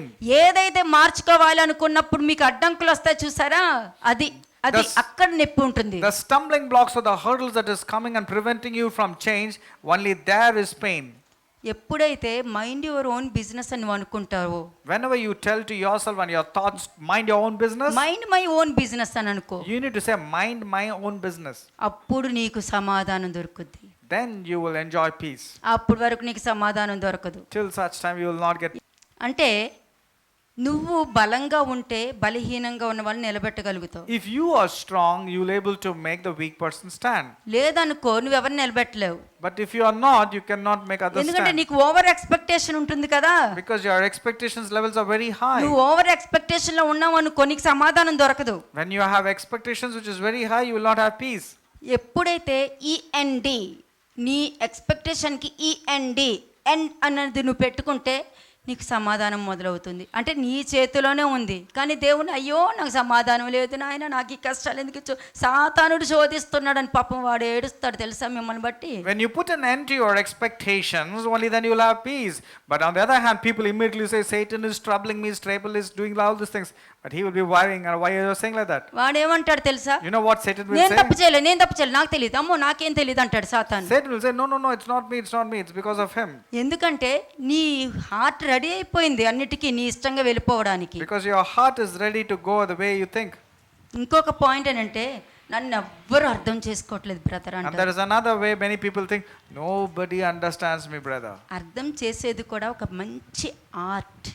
Understanding others also is a very big art. ఒక కళ, అర్థం చేసుకోవడం అనేది ఒక మంచి కళ. It's a very big talent. It's an art. కాబట్టి అందరూ ఆర్టిస్టులు అవ్వలేరు. Not everybody can become artist. కాబట్టి నన్ను ఎవ్వరు అర్థం చేసుకోవట్లేదని మీరు అనుకోవద్దు. But therefore you do not have to say that nobody understands you. ఒకరు అర్థం చేసుకోవాలని అనుకోవడం కన్నా నిన్ను అర్థం చేసుకునే వాళ్ళు ఒకరు ఉన్నారు, దాని మీద దృష్టి పెట్టు. Focus on that person who is concerned about you. Focus only on that, not on the people who are not. కాబట్టి ఎప్పుడూ కూడా మనుషుల విషయంలో, నీ సమస్యల విషయంలో ఎప్పుడు అప్సెట్ అయిపోతూ ఉంటారు చాలా మంది. Many people get upset about people and their behavior. చూసారా, మనుషుల విషయంలో అప్సెట్ అవుతారు, సమస్యల విషయంలో అప్సెట్ అవుతారు. They get upset with people and they get upset with their problems. ఎందుకు అప్సెట్ అవుతారు? Why are they getting upset? దానికి శక్తే ఉండదు. Because it doesn't have power. దానికి పవర్ లేదు కదా. There is no power. మనుషుల విషయంలో అప్సెట్ అవుతారు, దానికి శక్తి లేదే. There is no power for the reason of your getting దాని నుంచి upset. నిన్ను ఎలా బయట తీసుకురాగలుగుతుంది? How is it able to bring you నీ out? సమస్య విషయంలో అప్సెట్ అవుతావు కదా, You're getting upset for the problem. దానికి శక్తి లేదే. It doesn't have power అదే also. ఈ సమస్య నుండి నిన్ను ఎలా బయటకు తీసుకొస్తుంది? How can it bring it out of your problems? ఎట్లాంటి వారైనా సరే, Let it be anybody. ప్రతి వారు కూడా దీని నుంచి నేను బయటకు రావాలని నువ్వు అనుకుంటే బయటకు వస్తావు, కానీ అప్సెట్ అవుతే బయటకు రావు. If you decide that you have to come out of your problems, then you can come. But if you are upset with people and your situation, then you cannot. కానీ సిట్యుయేషన్ నువ్వు మంచిగా ఆలోచిస్తే, But if you ponder and understand the situation, నువ్వు సిట్యుయేషన్లో నువ్వు మంచిగా ఆలోచిస్తే ఏ పరిస్థితిలోనైనా సరే ఆ మంచి నువ్వు మళ్ళీ నీ దగ్గరకు వచ్చి కూర్చుంటుంది. no matter what will happen, the situations will be favorable towards you. అన్ఎక్స్పెక్టెడ్గా ఆ మంచి నీకు తిరిగి వస్తుంది. Unexpected source, unexpected things will happen that is good నువ్వు to you. ఒక్కటే అనుకుంటావు, You will be thinking about one aspect. ఒక్కటే సరే నేను నిలబడాలి అని నువ్వు అనుకుంటావు. You have decided to stand firm. ఆ నిలబడాలి అని ఆ సమస్యలు అప్పుడు నువ్వు అనుకోవడం వలన అనేక మంది నీకు సహాయం చేయడానికి వస్తారు. Then when you're determined to stand firm, many people will come to help you. మనుషులు ఇలా అంటున్నారని అప్సెట్ అవుతావు, వాళ్ళు ఇలా అంటున్నారని అప్సెట్ అయ్యావు అనుకో, ఏమవుతుంది? దేవుడు వద్దులే, నువ్వు వెళ్ళినా అప్సెట్ అవుద్దని ఆపేస్తారు. But when you're getting upset for people and the situation and the problems, and God also will not come to your కానీ rescue. ఇంకొక విషయం కూడా చెప్తాను, వీళ్ళందరూ ఎవరు? పరిసయ్యులు. Who are all these people? These are the ఇప్పుడు Pharisees. మీకు చెప్పే ప్రతి పాయింట్ పరిచయంలో ఉన్న లక్షణాలు చెప్తున్నాను మీకు. I'm talking about the characteristics and the traits of a ప్రతి Pharisee. దానికి పరిచయాలు ఎందుకు మాట్లాడుకుంటున్నారు ఇలాగా? Why are the Pharisees speaking like this? ఎందుకు ఎప్పుడు చూసినా పాయింట్ అవుట్ చేస్తూ ఉంటారు, దూషణ చేస్తూ ఉంటారు, ఎవరో ఒకరిని కావాలని ఇంటెన్షన్తో పట్టుకోవాలని ఎందుకు ఉంటారు? Why are they wanting to always point at others? Why they always want to be like a chatterbox? వాళ్ళ Always mind to find. Close అయిపోయింది. Their minds have been closed. ఆత్మీయంగా మైండ్ క్లోజ్ అయిపోతే వాళ్ళు నోరు తెరిచి ఉండదు, ఎప్పుడు మాట్లాడుతూనే ఉంటారు. When they are spiritually, their minds are closed. Their mouths are always open. వాళ్ళు అలా చేశారు, వీళ్ళు వాళ్ళకేం పోయిందిలే, నా కష్టం వాళ్ళకేం తెలుసులే, వాళ్ళు అలాగే మాట్లాడతారు, వీళ్ళు ఇలాగే మాట్లాడతారు. ఏంటి కావాలని చేస్తున్నారా? నాకేం తెలియదు అనుకుంటున్నా. ఇవన్నీ ఏంటి? మైండ్ క్లోజ్ అయిపోతే ఇటువంటి నెగిటివ్ మాటలు మాట్లాడుతూ ఉంటారు. Spiritually, mind is closed. That's the reason the mouth starts speaking. They are always like that. They don't think about me. They don't talk about me. All these things, these expectations, all so that మీకు you will goal understand. పెరుగుతున్నాయి అంటే ఇది cut చేస్తారా, goal cut చేస్తారా? If your nails are growing, will you cut the nail or will you cut the finger? ఇది cut చేస్తారా, ఇది cut చేస్తారా? Will you cut the nail or will you cut the finger? మరి మీకు ego వచ్చినప్పుడు relationship ఎందుకు cut చేస్తారు? But when you're having ego, will you cut your ego or why you're cutting a relationship? ఎందుకు cut చేస్తారు? Why are you cutting the relationship because of అవసరం ego? లేదు కదా. రిలేషన్షిప్ బిల్డ్ చేసుకోవాలి. ఇప్పుడు కాకపోతే రేపైనా వాళ్ళ మార్పు వస్తుంది. Build relationship. If not today, tomorrow they will be useful to you. నాకెందుకు, నా పని నేను చూసుకుంటున్నా అన్న డైలాగ్ వాడతారు. They'll say, I'm not going to interfere myself in their lives. నాకు నచ్చలేదు, వాళ్ళు దేవుడికి ఇష్టంగా లేరు, అందుకని నేను మాట్లాడిన ఎవరితోను. You will say, I don't like them because they're not right in the sight of God. I అంటే will not దానికి talk- అర్థమేమే? What does it mean? Goal కాదు, నెయిల్ కట్ చేసుకుంటున్నావు నువ్వు. You're cutting not the nails, but you're cutting the finger. ఇంకెప్పటికీ గోరు ఉండదు. You will never have nails growing again. ఇదే మనుషుల ఆత్మీయ జీవితాన్ని ఈ విధంగా మార్చుకుంటున్నారు. This is how people are changing their spiritual walk. ఎందుకంటే ఈ పరిసల యొక్క లక్షణాలు ఇలాగే ఉన్నాయి. This is how the Pharisees' characters are. కాబట్టి ఎప్పుడు కూడా నువ్వు ఎప్పుడు నువ్వు హ్యాపీగా ఉంటావు తెలుసా? You know when you would be always happy? నీ సమస్యలు అన్ని బాగున్నప్పుడు నువ్వు హ్యాపీగా ఉంటావా? Will you be happy when you are having a lot of అన్నిటి నుండి problems? బయటకు వచ్చేస్తే హ్యాపీగా ఉంటావా? Or when you coming out of all your చాలా problems, will డబ్బు you be వస్తే నువ్వు happy? హ్యాపీగా ఉంటావా? Or when you have a lot of money, will you be happy? ఉండవు. No, not నీ necessarily. తప్పులు నువ్వు తెలుసుకుని రియలైజ్ అవుతావు చూడు, ఆ రోజు ఉన్న హ్యాపీనెస్ ఇంకెప్పటికీ రాదు. When you realize your weaknesses and your mistakes and you want to overcome, there's so much of joy then only. నేను మీకు విషయం చెప్తాను మీకు. I will tell you one more thing. Me mind, me heart, me body ఇది మంచి treasure box. ఇది Your heart, your mind and your body, this is a wonderful treasure box. మంచి ఆలోచన కలిగి ఉన్నావనుకో, If you have very rich thoughts and good మంచి thoughts, హృదయం కలిగి if ఉన్నావనుకో, you have good heart, situation వస్తది, situations will come. అవమానం వస్తది, Insults may come. బాధలు వస్తాయి. There will be grief. కానీ నువ్వు సిద్ధపడి ఉంటున్నావు కదా, చెప్పులేసుకుని జాగ్రత్త పడి సిద్ధపడి ఉంటున్నావు కదా, But you are preparing your the foot with the piece of gospel. అప్పుడు నీ శరీరం ఒక ట్రెజర్ బాక్స్ లో ఉంటుంది. ఎందుకంటే రోగం ఉండదు, కష్టం ఉండదు, బాధ ఉండదు, దుఃఖం ఉండదు. ఎందుకంటే నువ్వు సిద్ధపడి ఉన్నావు కాబట్టి. Then your body will be like a treasure box because you are prepared yourself for that. ఇది లేకపోతే డస్ట్బిన్నే. Otherwise it's be like a dustbin. ఎవరిని క్షమించలేవు. కోపము, నీ కష్టాలు, నాకు ఇలా అయింది, నన్ను అలా అన్నారు, నన్ను పట్టించుకోవట్లేదు, నాకు అట్లాగా అయిపోయింది, నేనంటే ఎవరికి పట్టింపు లేదు, నేను చస్తే బాగుంది. చూసారా ఎంత బాగున్నదో dustbin. Otherwise it's a full of dustbin, garbage, because you're feeling only about yourself, your problems, everything. It's all about I. మరి ఈ ఇట్లాంటి ప్రవర్తన ఉన్నప్పుడు, ఇప్పుడు ఏ పాయింట్స్ చెప్పానో అటువంటి ప్రవర్తన ఉన్నప్పుడు, సమాధాన పడనప్పుడు, బయటకు వచ్చే మనస్తత్వం లేనప్పుడు ఏమవుతుంది? దేవుడు కోపం పరలోకం నుండి వస్తుందంట. And when the person is always focusing about himself and he is not able to come out of the problems and he doesn't want to think about God, the wrath of God will come from above. ఎందుకు వచ్చింది? Why did the wrath of God come from అంటే above? దేవుని గుర్తించుటలో, దేవుని అంగీకరించుటలో విఫలమైపోయారు వాళ్ళు. Because to understand the true and righteousness, they could not comprehend. దేవుడే అంటారు, దేవుడే అంటారు, మళ్ళీ దేవుణ్ణి నమ్మరు. They'll say God, but they don't want to do the attributes of God. అటువంటి వారిలో ఏం కనబడుతుంది? What you see in these people? దోషం కనబడుతుంది. You will see iniquities in them. పాత నిబంధనలో దేవుని ఉగ్రత అనేది దేవుని నిబంధన సంబంధం కలిగి ఉంటుంది, తెలుసా మీకు? In the Old Testament, they will have a covenant. ఆ నిబంధన, దేవుని నిబంధన ఎప్పుడు కూడా దేవుడితో సంబంధం కలిగి ఉంటుంది. And that covenant will always have a relationship with God. చూడండి, Exodus 24:3. నిర్గమకాండం 24వ అధ్యాయము 3వ వచనం. ఎక్సోడస్ చాప్టర్ 24:3 3వ వచనము. మోషే వచ్చి యెహోవా మాటలు అన్నిటినీ, విధులు అన్నిటినీ ప్రజలతో వివరించి చెప్పెను. ప్రజలందరూ యెహోవా చెప్పిన మాటలు అన్నిటి ప్రకారము చేసేదమని ఏక శబ్దంతో ఉత్తరమిచ్చిరి. మరియు మోషే యెహోవా మాటలు అన్నిటినీ వ్రాసి ఉదయమందు లేచి ఆ కొండ దిగువన బలిపీఠమును ఇశ్రాయేలు 12 గోత్రముల చొప్పున 12 స్తంభములను కట్టి ఇశ్రాయేలీలో యవ్వనస్తులను పంపగా వారు దహన బలులను అర్పించి యెహోవాకు సమాధాన బలులుగా కోడెలను వధించిరి. అప్పుడు మోషే వాటి రక్తములో సగం తీసుకొని పల్లెములలో పోసి ఆ రక్తములో సగము బలిపీఠం మీద ప్రోక్షించెను. అతడు నిబంధన గ్రంథమును తీసుకొని ప్రజలకు వినిపింపగా వారు యెహోవా చెప్పినవన్నీ చేయుచు విధేయులమై యుందుమనిరి. ఆ గ్రంథమే దైవ గ్రంథము, జ్ఞాన గ్రంథము, బైబిల్ గ్రంథము. And that covenant of the book is nothing but the book of the covenant, the Bible. ఆ విధంగా వాక్యాన్ని బట్టి మీరు మార్చపడాలి. ప్రజలందరూ మేము వింటామన్నారు, వినే వాళ్ళే దేవుడి దగ్గరకు వస్తారు, వినని వాళ్ళు రారు. Many people say that they want to be obedient, but the people who say they want to be obedient are the people who are disobedient. దేవుని ఉగ్రత అన్నది ప్రేమపూర్వక ఆగ్రహం అన్నది గుర్తుపెట్టుకోండి. God's fury, God's wrath is nothing but his fury. అది మనుషుల్ని నశింప చేయాలన్న ఉద్దేశం ఉండదు ఆ ప్రేమలో. In that love, it will not be to destroy man. వారిని రక్షించడానికి ఉద్దేశించి ఉంటుంది. ఎందుకంటే ప్రేమగా చెప్తే వినట్లేదు. Its intention is only to save, because they are not listening when love is రోగం spoken. ఇచ్చినా వినట్లేదు. Even when sickness is coming, they are not దెబ్బ listening. కొట్టినా వినట్లేదు. Even when they are spanked or rebuked, అందుకనే they are not ప్రతిదీ tight చేసి వాళ్ళని తెచ్చుకోవాలనేదే దేవుడి కోరిక. మరి ఏం చేసేది? ఆ ఆప్షన్స్ మీరు ఇస్తున్నారు దేవుడికి. God is giving, you are giving options to God, so that at any point of time you should come, and there is love only there. మళ్ళీ చూడండి, Romans 1:19 వెళ్ళండి ఇప్పుడు. మొదటి అధ్యాయము 19వ వచనం. Romans chapter 1:19. ఎందుకనగా దేవుని గూర్చి తెలియ సఖ్యమైనదేదో అది వారి మధ్య విశదమై ఉన్నది, దేవుడు అది వారికి విశదపరిచెను. అంటే వాళ్ళ మధ్యలోనే వాక్యం ఉంది, ఎలా చెయ్యాలి ఎలా చేయకూడదని వాళ్ళ మధ్యలోనే వాక్యం ఉంది. మరి వాళ్ళు వినట్లేదే. They know what has to be done, they have the word, but they are not willing to listen.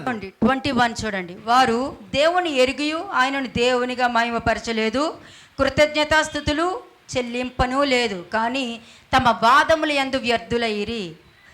Arguments, ప్రతి చోట arguments. Everywhere they want to argue. ఎందుకు వాదన? Why do you want to have arguments? వాళ్ళనే గెలవనీయండి. Let the other person win. ఎందుకు వాదన? Why are there arguments? ఎక్కడ వాదన ఉంటుందో అక్కడ దేవదూతల గుంపు కాదు, దెయ్యాల గుంపు దిగుద్ది. Wherever there is strife and quarrel and arguments, there will be only demons, not వాదిస్తావు, angels. నువ్వు గెలుస్తావు, మనశ్శాంతిగా పడుకోగలవా ఇంట్లో? Okay, you win over an argument, but you are able to sleep peacefully. వాదన పెట్టుకోకండి, ఆర్గ్యుమెంట్స్కి వెళ్ళకండి. Therefore, take a decision that you are not going to argue, no strife, no dispute. ఎందుకంటే తమ వాదములు యందు వ్యర్థులయ్యిరు అన్నారు. అక్కడ దేవునికి మహిమ తీసుకురావట్లేదు, మతం తీసుకొచ్చి పెడుతున్నారు మధ్యలో. They were not glorifying God or thanking God, because they were bringing religion and customs and traditions. ఏమన్నారు వాళ్ళు? 22nd verse. 22వ వచనం, verse 22. వారు అవివేక హృదయము అంధకారమాయను, తాము జ్ఞానులమని చెప్పుకొనుచు బుద్ధిహీనులైరి. అది Professing to be wise, they became fools. అంటే జ్ఞానులు అనుకునే అందరి ముందు పరువు పోగొట్టుకున్నారు. They think that they are wise, but they lost their reputation. వీళ్ళు క్రిస్టియన్సా, వీళ్ళ దేవుడు నమ్మింది ఇదిగో ఈ డైలాగే. And this is the dialogue that comes out. These people are Christians, look at the way they are behaving. మీలో ఏ పాపం తప్పు లేదంటే ఇది మాట్లాడింది ఇలా తిరుగుద్ది. When there is no mistake in you and you keep on talking, it will turn against you. నువ్వు argue చేయని అవసరం లేదు. You don't have to argue. కానీ నిజంగా అవును అని అంటే మాత్రము దానికి తగ్గట్టు దేవుని శిక్ష అనుభవించవలసిందే. But if it is truly happening, you have to face the consequences. 23వ వచనం చూడండి. వర్స్ 23 23వ వచనము. వారు అక్షయుడగు దేవుని మహిమను క్షయమగు మనుషుల యొక్కయు పక్షుల యొక్కయు చతుష్పాద జంతువుల యొక్కయు పురుగుల యొక్కయు ప్రతిమా స్వరూపముగా మార్చిరి. అంటే దానికి అర్థం ఏంటి? And change what is the meaning of verse 23? విగ్రహాలు అనుకుంటున్నారా? Do you think it is worshipping of లేదు. idols? దేవుడు No. ఏమన్నాడు తెలుసా? ఇశ్రాయేలు జనాంగాన్ని నాకు ఇవ్వాల్సిన మహిమని గడ్డి తినే ఆవుకి ఇచ్చారు అని అన్నారు. చూసారా? God- దానికి చెప్తుంది ఇక్కడ. God is telling to the Israelites, instead of giving glory to me, they have given glory to that గడ్డి ox తినే eating grass. గడ్డి తినే ఆవుకి ఇచ్చారు కదా మహిమ. ఇదిగో మనల్ని ఐగుప్తు నుండి బయటకు తీసుకొచ్చిన దేవుడు ఇతనే అని చెప్పి ఆ కాఫ్ని ఎత్తి పట్టుకున్నారు వాళ్ళు. They were lifting up the golden calf and said, this is the one which brought us out of Egypt. అంటే నీ శరీరంతో నీ ప్రజెంటేషన్ కానీ నీ బిహేవియర్ కానీ నీ యాటిట్యూడ్ ఎలా ఉందో అదే దేవుడు. With your presentations and with your whatever you are behaving with your body, that is your God. గొప్ప కార్యాలు చేసిన దేవుణ్ణి చూపిస్తున్నావా లేకపోతే ఆ కాఫ్ని చూపిస్తున్నావా? ఒకసారి చెక్ చేసుకో. Are you showing the great and glorious God, or are you showing the God which is your character to others? కాబట్టి నువ్వు దయ కలిగి ఉండటం మంచిదా, అన్ని కరెక్ట్గా చేసుకుంటూ వెళ్ళడం మంచిదా? Do you want to show compassion to others and gracious to others, or do you want to be perfect in all your ways? ఏది మంచిది? Which is correct, being gracious and compassionate or perfect? ఏది మంచిది? Tell me. కళ్ళు తెరవబడి ఉన్న వాళ్ళు, కళ్ళు మూసుకుపోయిన వాళ్ళు ఏమనుకుంటారు తెలుసా? I'll tell you those who think otherwise. నువ్వు దయ కలిగి ఉండటం మంచిదా, అన్ని పనులు రైట్గా కరెక్ట్గా చేసుకుంటూ వెళ్ళడం మంచిదా అన్న ప్రశ్న నీకు వచ్చింది. Now you have this question, is it good to be faithful and gracious, or is it good to be right at all times, ఈ being perfect? రెండిటికి కొంతమంది ఒకటే ఎన్నుకుంటారు. Some people will choose only one. ఎందుకంటే చూస్తూ గుడ్డి వాళ్ళు కాబట్టి వాళ్ళు అది మంచిదా ఇది మంచిదా, అది కాకపోతే ఇది ఓకే, రెంట్లో సరే దయగలిగా ఉండటం మంచిది అని అంటారు. People will have options.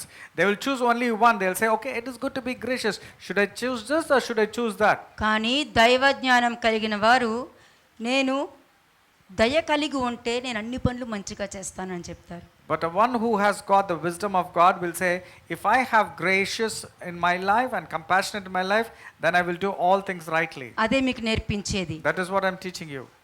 మీరు నేను ఏర్పరచుకున్నట్టు మీరు ఉండాలి అన్న దాంట్లో ఇటువంటి జ్ఞానం ఉండాలి.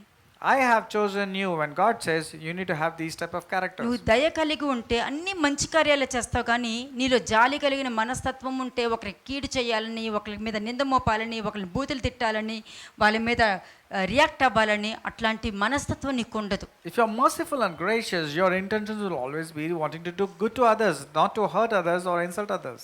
ఈగో వలన ఏమొస్తుందో తెలుసా? What do you get because of ego? నీ సెల్ఫ్ రెస్పెక్ట్ నువ్వు పోగొట్టుకుంటున్నావు అని అర్థం. You're losing your self-respect because of your ego.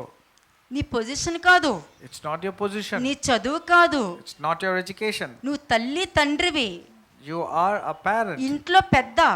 You are a senior ఆ in your house. పెద్దవాళ్ళు ఉన్నా సరే నేను ఒక మాట చెప్తున్నాను మీకు. I'm telling it to you. Ego అన్నది ఒకరికి ఉంది అని అంటే వాళ్ళ సెల్ఫ్ రెస్పెక్ట్ వాళ్ళు అందరి ముందు పోగొట్టుకుంటున్నారు అని అర్థం. If you have ego, you are losing your self-respect in front of everybody. ఎందుకంటున్నాను ఈ మాట? Why am I telling this? Ego అన్నది 3 అక్షరాలు. Ego is having a 3 letter. కానీ 12 అక్షరాలు కలిగిన ఆ లెటర్ని నాశనం చేసేస్తుంది. But it is destroying that 12-letter word. అదేంటి తెలుసా మీకు? What is that 12-letter word? Relationship. It's relationship. అది రక్త సంబంధంతో కలిసిన బయట వాళ్ళైనా ఫ్రెండ్షిప్ అయినా ఎవరైనా సరే ఈగో వలన relationship పోగొట్టుకుంటారు. Because of ego, let it be outsiders or insiders, you are losing relationship. నీలో ఆ ఎదుగుదల అందరికీ చూపించు, కానీ ఎక్స్క్యూజెస్ చూపించావనుకో ఎలా ఉంటుంది చెప్పు? అలా నేను అలా అనుకోలేదు, ఓ ఇలా అనుకున్నావా, నేను అలా అనుకున్నాను అని అంటారు చాలా మంది. Show your progress to everybody, not your ego. Don't say, I never thought like this, I never did like this. Respect అన్నది నీ ప్రవర్తనలో, నీ ఆలోచన విధానంలో ఏ విధంగా ఏర్పరచుకున్నారో ఆ ఏర్పరచుకునే విధానంలో నువ్వు సరిగా ఉన్నావనుకో నీ రెస్పెక్ట్ ఎప్పుడు నీ దగ్గరే ఉంటుంది. If you are knowing how to behave, because God has chosen you, then you will have your self-respect. మంచి మాటతో మంచి ప్రవర్తనతో నీ రెస్పెక్ట్ కాపాడుకొని పిల్లల ముందు, భార్య ముందు, భర్త ముందు, ఇన్లాస్ ముందు, అమ్మ నాన్న ముందు, అందరి ముందు, In front of your children, your parents, your in-laws and everybody, maintain that respect. దీన్ని పక్కన పెట్టి నన్ను పట్టించుకోలే, అటెన్షన్ ఇవ్వాలని ఎందుకు కోరుకుంటా, నన్ను పట్టించుకోవాలని చూడాలి కదా, నాతో మాట్లాడాలి కదా, ఇలాంటివన్నీ ఎందుకు? ఇలాంటివి ఎవరు పెట్టుకుంటారో వాళ్ళకి ఎప్పుడు బయటకు రారు, ఎవరు రెస్పెక్ట్ ఇవ్వరు. Those who are focusing only on themselves, that they have to be respected, they have to be considered, they have only people should speak to them, they can never come out of their problems, they'll be stuck. ఈ behaviour లేకపోవడం వల్ల నీకు master అవసరం అవుతుంది. You are becoming a master because you don't have this type of good ఎందుకంటే self behavior. Control లేదు కదా. Because there is no self-control. అడుక్కున్నోళ్ళు ఉంటారు తెలుసా, You know the beggars? నన్ను ప్రేమించు, నన్ను పట్టించుకో, నాతోనే ఉండు, నాతోనే ఉండు. ఎందుకంటే ఇది అడుక్కోవడం వల్ల దొరుకుతుంది నీకు. The beggars will always say, give importance to me, give time to me, take me out only, talk only to me, don't talk to others. Kani- All these things is begging. నీ respect నువ్వు కాపాడుకుంటే అది వద్దన నీ వెనకాల వస్తుంది. But if you safeguard your respect, even if you don't want, it will automatically ఇది come to you. సామెతలు కాదు, ఇది truth. This is not just mere proverbs, but మరి this is the truth. క్రీస్తు వెనకాల ఆయన ప్రేమను బట్టి ఆయన పిలుచుకున్నారా, రండి రండి అని పిలుచుకున్నారా? Did love of Jesus Christ kept begging you, come to me, come అందరూ to me? అంటారు జీసస్ కాల్స్ యూ అని అంటారు. ఎక్కడ పిలుస్తున్నారు? Many people say Jesus calls you. Where is Jesus calling? అందరూ నా వారు కాదని ఆయనే చెప్తున్నారే. He says all do not belong to me. కాబట్టి ప్రతి చోట వెళ్ళి ఇప్పటికీ అంటారు. ఎంతమంది దేవుణ్ణి అంగీకరిస్తారంటే బోర్న్ క్రిస్టియన్స్ కూడా వచ్చి నుంచుంటున్నారు. When there is an altar call telling whoever has accepted Jesus Christ come to the fold, నేను even born చూశాను Christians and కాబట్టి Christians come. చెప్తున్నాను మీకు. I've seen it, that's why I'm telling you. నేను shock అయ్యాను నేనైతే. I was shocked. కాబట్టి మీ రెస్పెక్ట్ని మీరు కాపాడుకోండి. సెల్ఫ్ కంట్రోల్ చాలా అవసరం ప్రతి మనిషికి. Self control is very important so that you can safeguard కోపాన్ని yourself. అణుచుకోవడం, బాధను అణుచుకోవడం, రియాక్ట్ అవ్వకుండా ఉండటం, నోటుకొచ్చిన మాటలు పలకకుండా సెల్ఫ్ కంట్రోల్లో ఉంటే నీ శరీరానికి నువ్వే మాస్టర్వి. Suppressing the anger, suppressing the ego and all these things and controlling all your things is very good. అంటే కోపం అనేది మెయిన్. ఒక్కసారి ఆలోచించండి. Think about the anger. కోపం అంటే ఏంటి తెలుసా? నీ హృదయం కన్నా నీ నోరు ముందు మాట్లాడుతుందని అర్థం. Anger means that your mouth speaks even before your heart speaks. కోపం అంటే తెలుసా? You know what is the meaning of anger? మరలా చెప్తున్నాను, కోపం అంటే తెలుసా? You know what is the meaning of anger? మీ నోరు ముందు మాట్లాడుతుంది, హృదయం ఆలోచించినవదు. Your mouth speaks faster than what your heart thinks. కాబట్టి ఏది మంచిది? Which is correct. మనుషులందరూ నువ్వు బెటర్గా ఉండాలని కోరుకుంటారు, కానీ వాళ్ళలాగా నువ్వు జీవించాలని వాళ్ళు కోరుకోరు. People want you to be a better person, but you should not be like that person. వారికన్నా బెటర్గా ఉండాలని మాత్రం కోరుకోరు.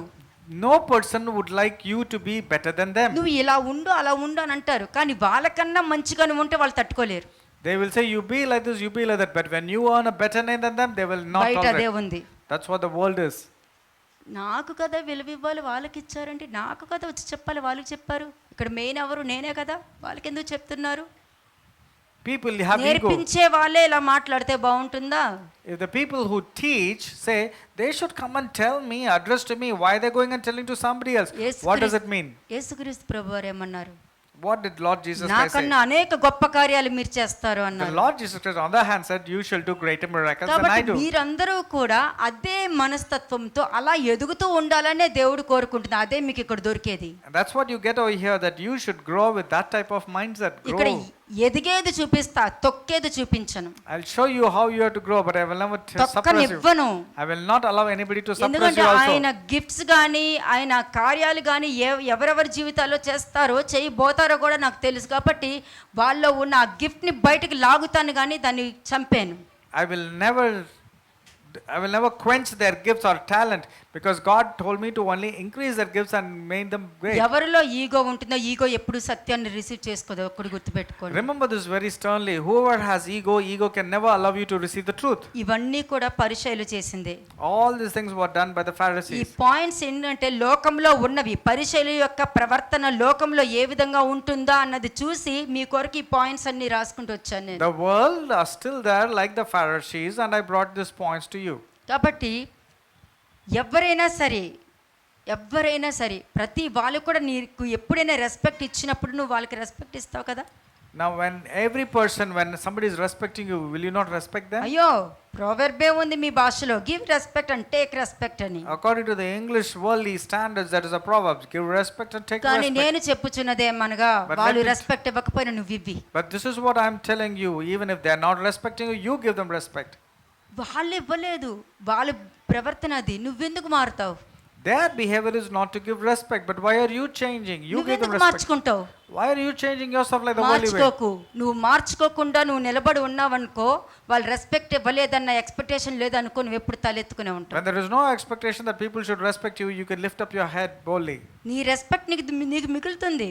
Your respect is still there with you. అవును, నాతో మాట్లాడేది, నేను మాట్లాడను, నాకు ఫోన్ చేయాలి, నేను చెయ్యను, నన్ను అనింది నేను తిరిగి అంట అని అంటే ఎక్కడ ఆవిడికి బుద్ధి లేదు, నాకు బుద్ధి లేదు అని అర్థం అక్కడ. When you say she did not call me up, he did not acknowledge to me, therefore I will not talk, I will not respect. That means you are telling even she is foolish and you are also foolish. చాలా మంది realise అవ్వరు. Many people do not realize in this ఎప్పుడు aspect. కూడా ఈ గౌరవము, నన్ను అవమానించారు, నన్ను పట్టించుకోలేదు, దీనికి ఎక్కువ ఇంపార్టెన్స్ ఇస్తున్నారు. దానికి బదులు ఈ విధంగా మార్చుకోండి. People are giving importance that they are not being given respect, they were not considered. Instead of that, you start focusing here. ఈ విషయంలో రియలైజ్ అవ్వండి. Realize in this area. అందుకనే అంటున్నారు, నేను మిమ్మల్ని ఏర్పరచుకున్నాను అని. That's the reason it is written, I have chosen you. దేవుడు మనల్ని ఏర్పరచుకోవాలి. God should choose us. దేవుడు ఏర్పరచుకున్న మనిషి దేవుని చిత్తాన్ని జరిగిస్తాడు. మరి A person who is chosen by God will do only God's will. మనుషుల్ని సంప్రదించకూడదు. You should not look into or నువ్వు depend ఏ on man. మనిషిని సంప్రదించాలి? Whom should you depend on or which man should you go to? ఆ కాలంలో అహాబు ఏం చేశాడు తెలుసా? You know what Ahab did? No నేను మికాయా దగ్గరికి మాత్రం వెళ్ళను, అతను ఒక్కడే ఇక్కడ యెహోవా ప్రవక్త ఉన్నాడు, నేను వాళ్ళని ఎప్పుడు నా మీద ఏదో ఒకటి అంటూనే ఉంటాడు. He used to say, I don't want to go to Micaiah the prophet because he always sees contrary things in me. అతనికి భయపడి అతను కంఫర్ట్ గా మాట్లాడతారు చూసారా, వాళ్ళు మాత్రం 100 మందిని ఎంచుకున్నాడు. And he made 100 prophets, false prophets, so that they will speak కానీ comforting నిజమైన words. మికాయా ప్రవక్తను మాత్రం మూలన పెట్టాడు. But the true genuine prophet Micaiah, he kept him far away. అందుకనే ఎవరిని మీరు సలహా అడుగుతున్నారు, ఎవరికి ఏ విధంగా సలహా ఇస్తున్నారు అన్నది చెక్ చేసుకోవాలి. ఎందుకంటే దేవుడు ఏర్పరిచిన మనుషులైతే ఏ విధంగా ఉంటారో ఇప్పుడు చూపిస్తాను మీకు. Now whom are you going for counsel or whom are you counseling? Are they ordained by God or they are ordained by you? ఆయన నిన్ను ఏర్పరచుకుంటే ఏమవుతుంది? What will happen if God has chosen you? John 15:7. యోహాను సువార్త 15వ అధ్యాయము 7వ వచనం. John chapter 15 verse 7. నాయందు మీరును మీ యందు నా మాటలను నిలిచియుండిన ఎడల మీకు ఏది ఇష్టమో అడుగుడి, అది మీకు అనుగ్రహింపబడును. ఆయన క్లియర్ గా మాట్లాడారు చూసారా? The Lord spoke very clearly in John chapter 15 verse 7. నువ్వు దేవుడిలో ఉండి ఆయన నీలో ఉంటే నువ్వు అడుగుందే అడుగు ఇస్తారు. If you are abiding in the word and his word is abiding in you, then you ask, then he will give you. No, నేను మార్చుకోను, నేను అలా ఉండను, నేను ఇలా ఉండను, కానీ బాప్టిజం తీసుకుంటా, But you will say, I will not be like. పరిశుద్ధాత్మ అభిషేకం పొందుకుంటా అని అంటే అవుతుందా? But if you say, no, I will not abide in him and his word should not abide in me, but I will take baptism, I will receive the Holy Spirit, do you think you'll be blessed? ఒక్కడు గుర్తు పెట్టుకోండి, వాక్యాన్ని టక్కుని చదివి వినేకండి. Don't just read the word of God and then go quickly. ఆయన మాట తప్పేవాడు కాదు. God does not go behind what he has said. Clear గా మాట్లాడతారు. He speaks very clearly. ఏమన్నారు అక్కడ? నాయందు మీరును మీ యందు నా మాటలు అనుంది. He says, if you abide in me and my words abide in you. ఇలా చెప్పిన తర్వాత నువ్వు అడిగితే నీకు దొరుకుతుంది అని అన్నారు. And then you will ask what you desired and it shall be given to you. కాబట్టి మీరు అడగండి దొరుకుద్ది అని అంటారు. నేను అలా నేర్పించను మీకు. But therefore they will say, therefore you ask God and God will give you. వాక్యం విను, You hear the word. ఆయన మాట నీలో ఉందా, నీ ప్రవర్తనలో ఉందా, నీ మాటలో ఉందా లేదో చెక్ చేసుకో. You check whether you are connecting to the word of God and check. లేదు అని రియలైజ్ అయ్యావంటే నువ్వు చాలా మంచి గొప్పగా మార్చుకుంటున్నావు. But if you said, no, I am not right in the sight of ఇది God, then appreciate you are changing. చేస్తున్నాను, sarcasm కాదు. I am appreciating you, I am not being నువ్వు sarcastic. తెలుసుకుంటున్నావు, ఇందులో నా తప్పు ఉందని నువ్వు తెలుసుకుంటున్నావు. You are connecting yourself and checking and that you are not there in the word నువ్వు of God. తెలుసుకుంటే చూడు, ఈ తప్పు నాలో ఉంది కదా అని అనుకున్నావంటే దేవుడి మాట నీలో ఉంది అని అర్థం. When you are connecting with the word of God means the word of God is there in you. ఎందుకంటే పరిశుద్ధాత్మ తప్పుని ఒప్పింప చేస్తారు కాబట్టి నువ్వు వెంటనే ఈ తప్పు నాలో ఉంది అని అనుకున్నావంటే పరిశుద్ధాత్మ ఉన్నారు కాబట్టి ఒప్పింప చేశారు. Because you accepted the mistake, the Holy Spirit God will convict you of the sin. కాబట్టి నువ్వు అడిగింది తప్పక నీకు దొరుకుతుంది. Therefore whatever you ask you shall get it. అంతేగాని నేను మార్చుకోను, నేనేం చేయను ప్రభువా, నువ్వు వాక్యమే ఇలా చెప్పావు కదా అని అంటే నువ్వెవరో నాకు తెలియదు అని అంటారు అక్కడ వాక్యం తిరిగి. But if you say I am not changed but I am speaking only a word, means the word of Second God verse says I do not know who you are. రెండవ వచనం వర్స్ 2. నాలో ఫలింపని ప్రతి తీగను ఆయన తీసి పారవేయును, ఫలించు ప్రతి తీగె మరి ఎక్కువగా ఫలింపవలనని దానిలోని పనికిరాని తీగలను తీసివేయును. మరి ఏమనుకోవాలి? What shall we say for 15:2? ఆయనలో ఫలించకపోతే If you are అది not, డబ్బైనా ధనమైనా ఏదైనా సరే తీసి పక్కన వాళ్ళకి ఇస్తారు. If you are not fruitful, let it be money or anything, he will take it from you and give it to others. ఎవరైనా ఆత్మీయంగా లేకపోతే పక్క వాళ్ళని కూడా చెడగొడతారని తీసి పాడేస్తారు బగిన. If somebody is not spiritual, God knows that you should not spoil others, he will take it from వాక్యంలోనే you. ఉంటారు, They will be in the word, వాక్యమే వింటారు, they will hear the word, ఇక్కడే ఉంటారు, and they will be physically కానీ present, ఫలించరు. but they will not be fruitful. ఎప్పుడు murmuring గ్రమ్లింగ్ point out చేస్తూ ఉంటారు. They will always be caught up with complaining, murmuring, and grumbling. అప్పుడేమవుతుంది, What will happen then? వాళ్ళకి ఇవ్వాలనే ఆశీర్వాదం కూడా పక్కన వాళ్ళకి ఇవ్వడం జరుగుతుంది. Instead of them being blessed, God will bless the neighbor. అప్పుడు సౌలుతో చెప్పినట్టు చెప్పాల్సి వస్తది. Then whatever has been told to Saul, he ఏమని should tell. చెప్తారు, ఇదిగో ఈ రాజ్యం నిరంతరం నీకు ఉంచాలని చూశారు కానీ ఇప్పుడు నీకు ఉండదు, అది దావీదుకి ఇస్తున్నారు అని అన్న స్టేట్మెంట్ రావడం And the జరుగుతుంది. statement came upon Saul, God wanted to establish a kingdom through you, but now it has been snatched away and కానీ given to దేవుడు somebody else. ఏర్పరచుకుంటే నువ్వు ఆయనలో ఉంటావు, ఆయన మాట నీలో ఉంటుంది, అప్పుడు నీ జీవితంలో మార్పు ఉంటుంది. But if you are chosen by God, then you will abide in him, then you will be free. 16th verse. 16వ వచనం వర్స్ 16. మీరు నన్ను ఏర్పరచుకొనలేదు, మీరు నా పేరట తండ్రిని ఏమి అడుగుదరో అది ఆయన మీకు అనుగ్రహించినట్లు మీరు వెళ్ళి ఫలించుటకును మీ ఫలము నిలిచి యుండుటకును నేను మిమ్మల్ని ఏర్పరచుకొని నియమించితిని. ఏమన్నారు ఈ మాట? జాగ్రత్త పెట్టండి, నాకెప్పుడో తెలిసి వాక్యం అంటారు కానీ ఆ వాక్యానికి నువ్వెవరో తెలియదు. Now you will be thinking that you know this word, but does the word know who you are?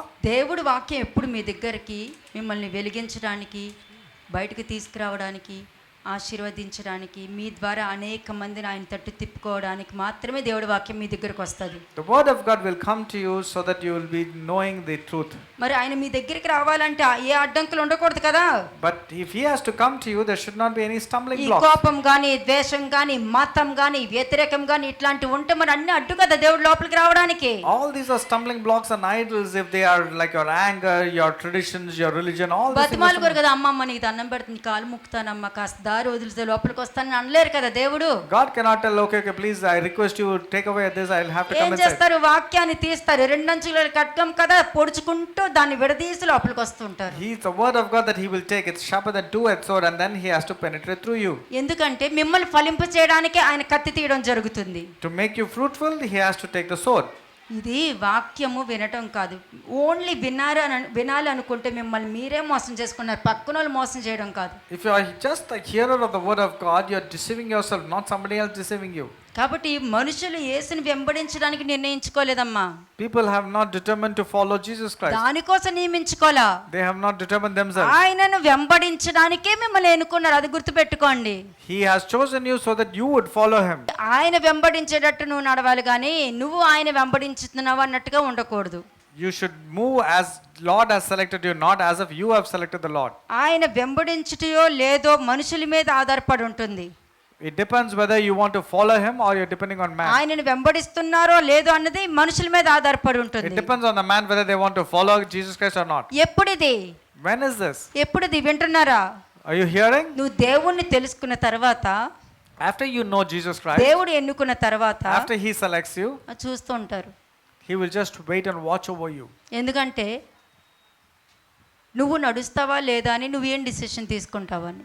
Will you take a decision on your own or will you be able to walk?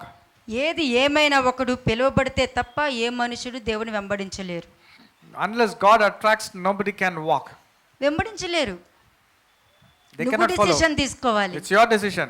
దేవుడు ఎన్నుకుంటారు God will select, కానీ నువ్వు నిర్ణయం తీసుకుంటేనే కదా but unless you take a decision, నువ్వు God వాక్యం cannot. Receive చేసుకోగలుగుతావు.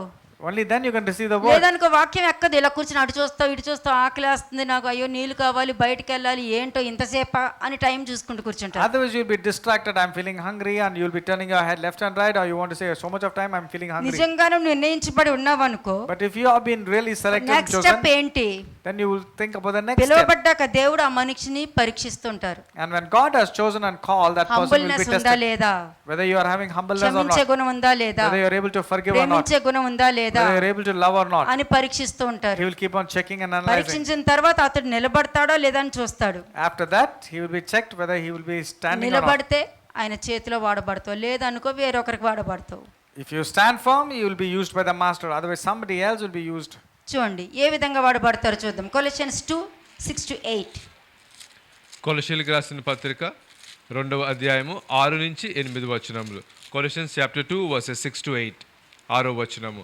కావున మీరు ప్రభువైన క్రీస్తు యేసును అంగీకరించిన విధముగా ఆయన యందు వేరుపారైన వారై ఇంటి వలె కట్టబడుచు మీరు నేర్చుకొనిన ప్రకారముగా విశ్వాసమందు స్థిరపరచుచు బడుచు కృతజ్ఞాస్తుతులు చెల్లించుట యందు విస్తరించుచు ఆయన యందుండి వర్స్ 8 ఆయనను అనుసరింపక మనుషుల పారంపర్యాచారమును అనగా ఈ లోక సంబంధమైన మూలపాఠములను అనుసరించి మోసకరమైన నిరర్ధక తత్వజ్ఞానము చేత మిమ్మును చెరపట్టుకుని పోవు వాడెవడైనా ఉన్నాడేమోనని జాగ్రత్తగా చూసుకోండి. We just now read verse 8 very clearly, talking that nobody should deceive you with empty philosophy and deceit. తత్వజ్ఞానం ఎక్కడ దొరుకుద్ది తెలుసా మీకు? You know where do you get this wisdom? తత్వజ్ఞానం ఎందుకంటే సపరేట్గా బైబిల్లో నుంచి కొన్ని మాటలు సపరేట్గా తీసుకొచ్చి ఇంత బుక్స్ రెడీ చేస్తారు. They will take some verses from the Bible and then prepare so many books. తత్వజ్ఞానము ఇది దేవుడి నుంచి వచ్చేది కాదు. This is not from God. మీరు ఫలిస్తేనే అనేక మంది ఫలింప చేయడానికి మీ నోరు ఉపయోగపడుతుంది. అక్కడ your mouth will be used only when you are fruitful and help others also to be fruitful. మార్చగలగాలంటే మీకు ఒక ఫలం అన్నది ఉండాలి. You need to have a fruit if you have to be ఆ changed. ఫలం ఏంటి? గలషియన్స్ 5:22-23 చూడండి. And what is that fruit? You'll see Galatians chapter 5. గలతీయులకు రాసిన పత్రిక 5వ అధ్యాయం 22-23 వచనములు. అయితే ఆత్మఫలం ఏమనగా ప్రేమ. ఆగండి, ప్రేమ ఉందా? Now first question, the fruit that I ask in this question is, do you have love? ఇది చాలా మందికి ఇది ఉండదు. Many people do not have love at all. బయట లవర్స్ ప్రేమ అయితే బాగా ఉంటది. But they have the external worldly lovers love. ఈ అట్రాక్షన్ కలిగిన ప్రేమ అయితే చాలా బాగుంటది. They have this Valentine related love. ఎప్పటికంటే అప్పుడు వీడి తీసుకుని పోవచ్చు అది. Because it can be separated at any point of time. కానీ ఈ ప్రేమ దేవుని ప్రేమ. But this love is the love of God. కానీ మనుషులు ఎలా వాడతారు తెలుసా? You know how they use this word? ఒకరిని ప్రేమించడానికి ఇష్టపడరు. They will not love others. కానీ ఎదుటి వారి దగ్గరికి వచ్చి ఏమంటారు? But what will they say to Prema others? అన్నిటినీ కప్పునాను అంటారు. They'll say love covers a multitude of అంటే sin. మీకు ఒక మాట బయట వాళ్ళకి ఒక మాట But అన్నమాట. for others it's a separate thing and for them it's a దీనినే separate thing. వాక్యాన్ని ట్విస్ట్ చేసి మాట్లాడుకోవడం అని This is అర్థం. exactly what is called as twisting the word of కాబట్టి God. ప్రేమ అనంటే నీ శత్రువుని నువ్వు ఎవరిని క్షమిస్తావో ఆ మనిషి నీకు ఎదురుపడినప్పుడు కూడా అతని మీద జాలి కలుగుతుంది అంటే నీలో దేవుడి ప్రేమ ఉంది. When you see an enemy in front of you and you're able to have compassion, that means you are having the love of God. నీ భార్య నీ ఎదురుపడినప్పుడు ఆమె బలహీనురాలు అని నువ్వు అనుకున్నావంటే దేవుడి ప్రేమ నీ దగ్గర ఉంది. When your wife or husband who's weak and you're able to show compassion, that means you're having the love of నీ God. భర్త ఎదురుపడినప్పుడు నా భర్తకి నేను లోబడి ఉండాలని నువ్వు అనుకున్నావంటే దేవుడి ప్రేమ నీలో ఉంది. When you are humble that you, because of your husband, then you having the love of God. మీరు వర్క్ చేసే ప్లేస్ లో ప్రతి చోట కూడా ప్రతి వాళ్ళని ఆ కోపాన్ని ప్రేమగా మార్చి ఓపిక ఓర్పు సహనంతో మీరు ఉంటున్నారంటే దేవుడి ప్రేమ మీలో ఉంది. The place where you're working and you show that patience, endurance and long suffering, and that means you are having the love of God. అంటే ఆ ప్రేమ అన్నిటిని అప్పుడు కప్పుతుంది. Then the love covers a multitude of sin. తర్వాత next సంతోషము. Second is joy. ఎందుకంటే నువ్వు నిజమైన ప్రేమ పొందుకున్నావు కాబట్టి నువ్వు ఎప్పుడు సంతోషంగానే ఉంటావు. Since you have that eternal joy, you will always be happy. తర్వాత వెనకాల సమాధానం వస్తుంది. Then followed with the peace. నీకు ప్రేమ ఉంది కాబట్టి నువ్వు దేవుని ప్రేమిస్తున్నావు, ఇరుగు పొరుగు అని ప్రేమిస్తున్నావు కాబట్టి నీకు ఎప్పుడు సంతోషమే ఉంటుంది. ఎక్స్పెక్టేషన్ ఉండదు, అజంప్షన్ ఉండదు, మిస్అండర్స్టాండింగ్ ఉండదు. You are loving God and you are loving your neighbor as you love yourself. Therefore, there will not be any assumptions, no expectations, no misunderstanding. శాంతం పెరుగుతుంది అప్పుడు నీకు. Then you will have long suffering. అందరి మీద దుర్మార్గులు చూసినా జాలి చూపిస్తావు నువ్వు. Even to the wicked person, you want to show compassion. మంచితనమే చూపిస్తావు. ఆ మంచి అక్కడికి పోదు నీకు. It's always show kindness. There will not be any change. ఎందుకంటే నీలో ఈ ప్రేమ అన్నది మొట్టమొదటి ప్రేమ అన్నది నీలో ఉందనుకో, ఇవన్నీ కూడా నీకు తిరిగి వస్తూనే ఉంటాయి. అది పోదు, ఎక్కడికి పోదు. నీకు వచ్చేవే. ఇప్పుడు నీకు చెప్పేది ఏంటి తెలుసా? కోపం, ద్వేషం, పగ, ప్రతీకారం అది తిరిగి మళ్ళీ నీకే వస్తుంది. Only when you have this love, all this fruit will be following you. Otherwise, you will have anger, vengeance, jealousy, bitterness. All these things will be there. అవి మళ్ళీ వచ్చి నన్నే అంటున్నారన్న క్వశ్చన్ వేస్తావు నువ్వు. And then you will ask a question. They are always కానీ targeting ఈ me. విధమైన మనస్తత్వం ఉంటే ఆ శత్రువులు కూడా నీకు మిత్రులుగా మార్చబడతారు. But if you have this right attitude, even your enemies will be happy with you. అప్పుడు దేవుడి మీద నీకు విశ్వాసం ఉందా లేదని కనిపిస్తుంది. Then whether you are having faith in Jesus Christ or not అప్పుడు will be seen. సాత్వికంతో ఆశా నిగ్రహంతో దేవుడు ఏర్పరిచిన వాడిలాగా నువ్వు కనబడతావు అందరికి. Then you will have gentleness, self-control, faithfulness and goodness all like with God. ఇట్టి వాటిని విరోధమైనది నియమేమి ఏమీ లేదు. అటువంటి వారికి ఏ నియమాలు లేవు. కరెక్ట్ గా ఉంటారు కదా వాళ్ళు. Against these type of people there is no law at all because they are right in all ways. 25-26 చదవండి. 25-26 వచనములు. మనము ఆత్మను అనుసరించి జీవించే వారం అయితిమా ఆత్మను అనుసరించే క్రమముగా నడుచుకుందాము. క్రమంగా నడుచుకుంటారు. డిసిప్లైన్, మంచి క్రమశిక్షణతో ఉంటారు. They will have disciplined life when they walk. అప్పుడు ఎలా ఉంటుంది? ఒకరినొకరు వివాదములు రేపక, ఒకరి యందొకరము అసూయ పడక, వృధాగా అతిశయపడక ఉందుము. అంటే టైం వేస్ట్ చేయం మనం ఇలాంటి విషయాల్లో. Then they will not be conceited, provoking one another, envying one another. చూడండి జేమ్స్ 3:17. యాకోబు 3:17 జేమ్స్ చాప్టర్ 3:17. అయితే పైనుండి వచ్చు జ్ఞానము మొట్టమొదట పవిత్రమైనది, పవిత్రమైంది, తరువాత సమాధానకరమైనది, మృదువైనది, సులభముగా లోబడినది, కనికరముతోను మంచి ఫలముతోను నిండుకొనినది, పక్షపాతమైనను వేషధార అయినను లేనిదై ఉన్నది. నీతి ఫలము సమాధానము చేయు వారికి సమాధానమందు విత్తబడును. అంటే మీరు ఏది విత్తుతారో అది కోస్తారు. ఎఫిషియన్స్ 5:8-10. ఎఫెసీయులకు రాసిన పత్రిక 5:8-10. Ephesians chapter 5:8-10. మీరు పూర్వమందు చీకటి అయి ఉంటిరి, ఇప్పుడైతే ప్రభువునందు వెలుగై ఉన్నారు. వెలుగు ఫలము సమస్త విధములైన మంచితనము, నీతి, సత్యమను వాటిలో కనబడుచున్నది. కనుక ప్రభువుకి ఏది ప్రీతికరమైనదో దానిని పరీక్షించుచు వెలుగు సంబంధుల వలె నడుచుకొనుడి. చెప్పుడు మాటలకి మీ చెవి ఇవ్వకండి. Again I'm telling, don't give importance to the ఒకరు gossip. చెప్పింది విని మీరు పక్కన వాళ్ళకి చెప్పకండి. And after hearing somebody, don't go and tell to somebody else. పరీక్షించాలి కదా. You need to discern and examine. ప్రతిదీ పరీక్షించాలి. Therefore it is important to సరే, examine. మీరు ఉన్నారో లేదో జాగ్రత్తగా చూసుకోవాలి. మరి Then you need to check whether you are there or not. Hebrew 3:12. హెబ్రీయులకు రాసిన పత్రిక 3:12. Hebrews chapter 3:12. సహోదరులారా, జీవము గల దేవుని విడిచిపోవునట్టి విశ్వాసము లేని దుష్ట హృదయము మీలో ఎవని అందు అయినను ఒకవేళ ఉండనేమో అని జాగ్రత్తగా చూచుకొనుడి. చూసారా, పద్ధతిగానే చెప్పాడు. దేవుడి నుండి వదిలి వెళ్ళిపోయినట్టు అంటే దానికి అర్థం తెలుసా? ఇలా చెప్పుడు మాటలు చెప్పేవాళ్ళు. అందుకనే యేసుక్రీస్తు ప్రభువారు చెప్పారు, మీరు మోసపోకుడి. Many people have been departed from God. That's the reason Jesus has said, don't be deceived. అనేక మంది మోసం చేసే వాళ్ళు లోపల ఉన్నారు. Many people will come by deceiving. చాలా మంది ఉన్నారు. There are many deceivers of this world. మోసపోకుండా జాగ్రత్త పడండి. ఈ మూడు గుర్తు పెట్టుకోండి. మీరు Remember these three things. మీరు మోసపోకండి.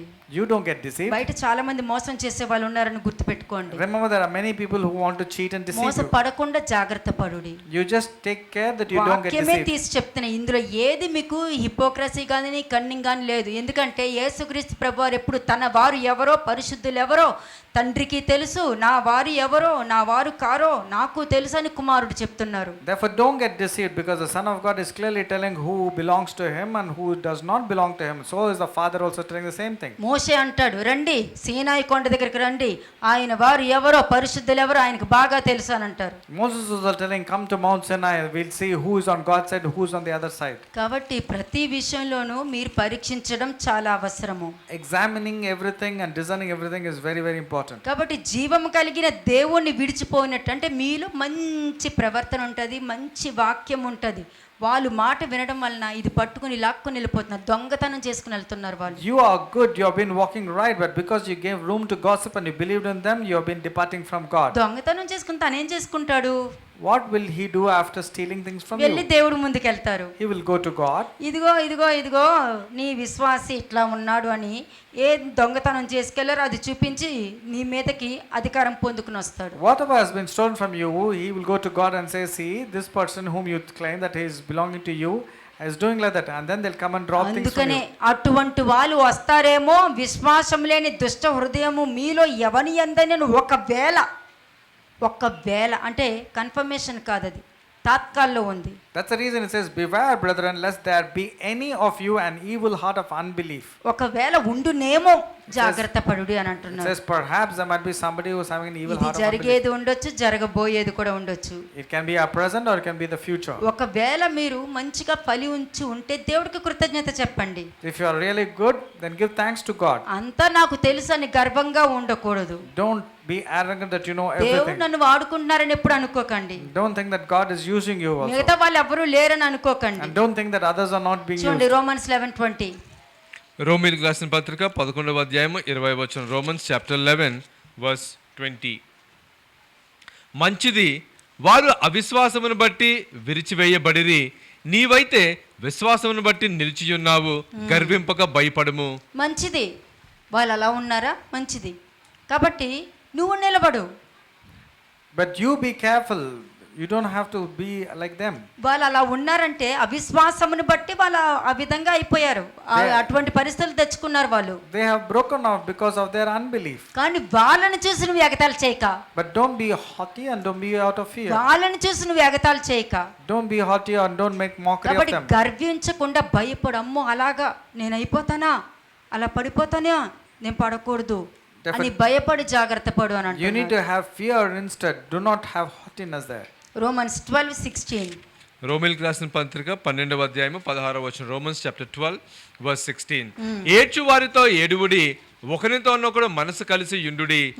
హెచ్చువాటి యందు మనసుంచక తగ్గువాటి యందు ఆసక్తులై యుండుడి. మీకు మీరే బుద్ధిమంతులమని అనుకోవద్దు.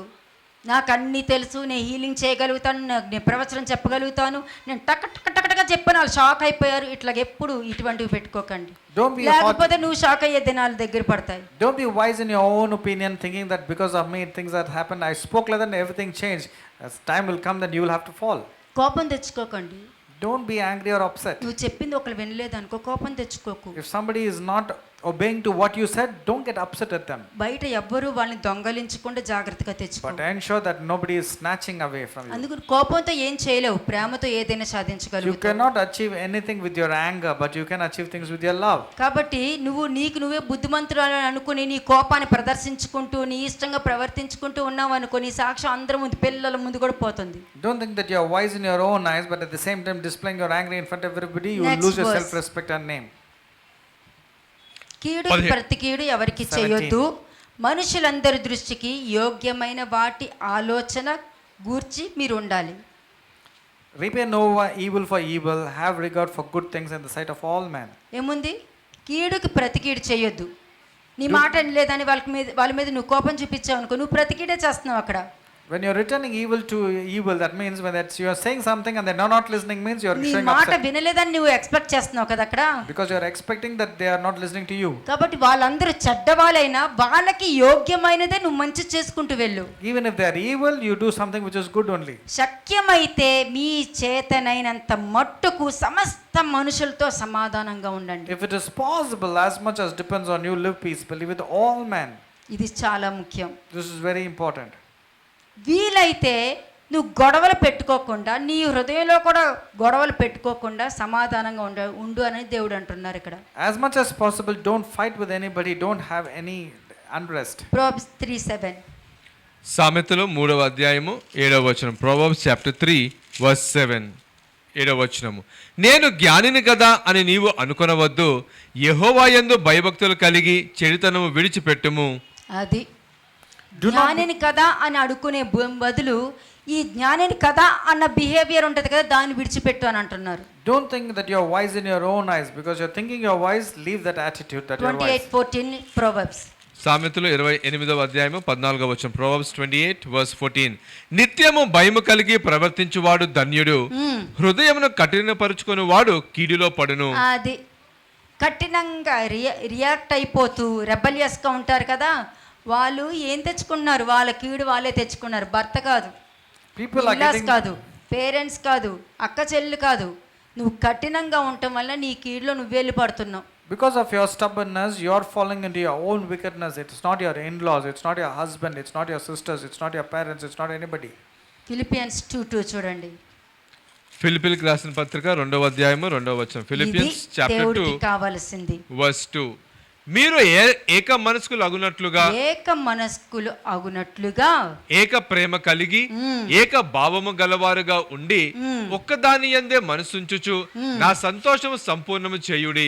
ఏ విధంగా దేవుడు పిలిచారో, ఏది చెయ్యాలి ఏది చెయ్యొద్దని నీకు చెప్పారో అలాగే అందరూ ఉండాలని అంటున్నారు. God is telling the way He has called you, you have to be there in front of everybody like that. నేను చెప్పాను కదా ఇందాక ఏమన్నాను, వాక్యాన్ని అంగీకరించి మార్చుకుంటూ నేర్చుకుంటూ తగ్గించుకుంటూ వాళ్ళు ప్రతి తప్పుని వాళ్ళు ఎతుక్కుంటూ దేవుడికి ఇష్టంగా జీవిస్తున్నప్పుడు నువ్వు ఎవరి దగ్గరైనా కాపీ కొట్టినా కొట్టకపోయినా కూడా నువ్వు పాస్ అవుతావు. When you hear the word of God and are willing to learn yourself and transform yourself without any expectations, then you can be right. Even if you copy, you will be passed because you are in the right track. 1 Corinthians 10:12. మొదటి కొరింథీయులకు రాసిన పత్రిక 10వ అధ్యాయము 12వ వచనం. 1 Corinthians chapter 10 verse 12. తాను నిలుచుచున్నానని తలంచుకొని వాడు పడకుండానట్లు జాగ్రత్తగా చూచుకొనవలెను. ఎందుకంటే నేను అన్నిట్లో కరెక్ట్గా ఉన్నాను, నేను బాగానే ఉన్నాను, నాలో ఏ తప్పు లేదు, నీకు తెలియదు, నన్ను అర్థం చేసుకోవట్లేదు, నా వల్ల అన్నీ జరగట్లేదు అని చెప్పి వాళ్ళే గొప్పలు చెప్పుకుంటూ ఉంటారు. People who brag about themselves that they are always right and there are not at all no fault in నేనే them. భరిస్తున్నాను, మీకు తెలీదు, నేనే భరిస్తున్నాను, నేనే అని అంటారు. They say it's me, only me who's forbearing, only me who's suffering. నేను లేకపోతే మీరేమైపోతారు? Then I say, if I'm not there, what will happen to you? ఈ విధం అవసరం లేదు.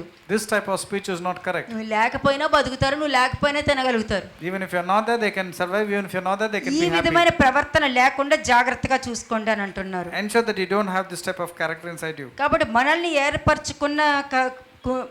మనల్ని ఏర్పరచుకున్నారు కాబట్టి పడకుండా జాగ్రత్త పడాలి. Therefore, we should take heed that we don't fall. ఒక విషయం చెప్తా, I'll tell you one దేవుడు thing. నిన్ను ఏర్పరచుకుంటే నీ జీవితంలో దేవుడు సాక్ష్యం ఉంటుంది. If God has really chosen you, then God will be a witness towards you. అప్పుడు పరలోకంలో ఒక మొక్కగా నాటబడతావు. Then you will be planted in the heaven. దేవుడు ఏర్పరచుకున్నారు నువ్వే అనుకుని వచ్చేసావనుకో, But if you think that you have been selected by God and you నువ్వు come on your own, చెప్పుకుంటేనే సాక్ష్యం.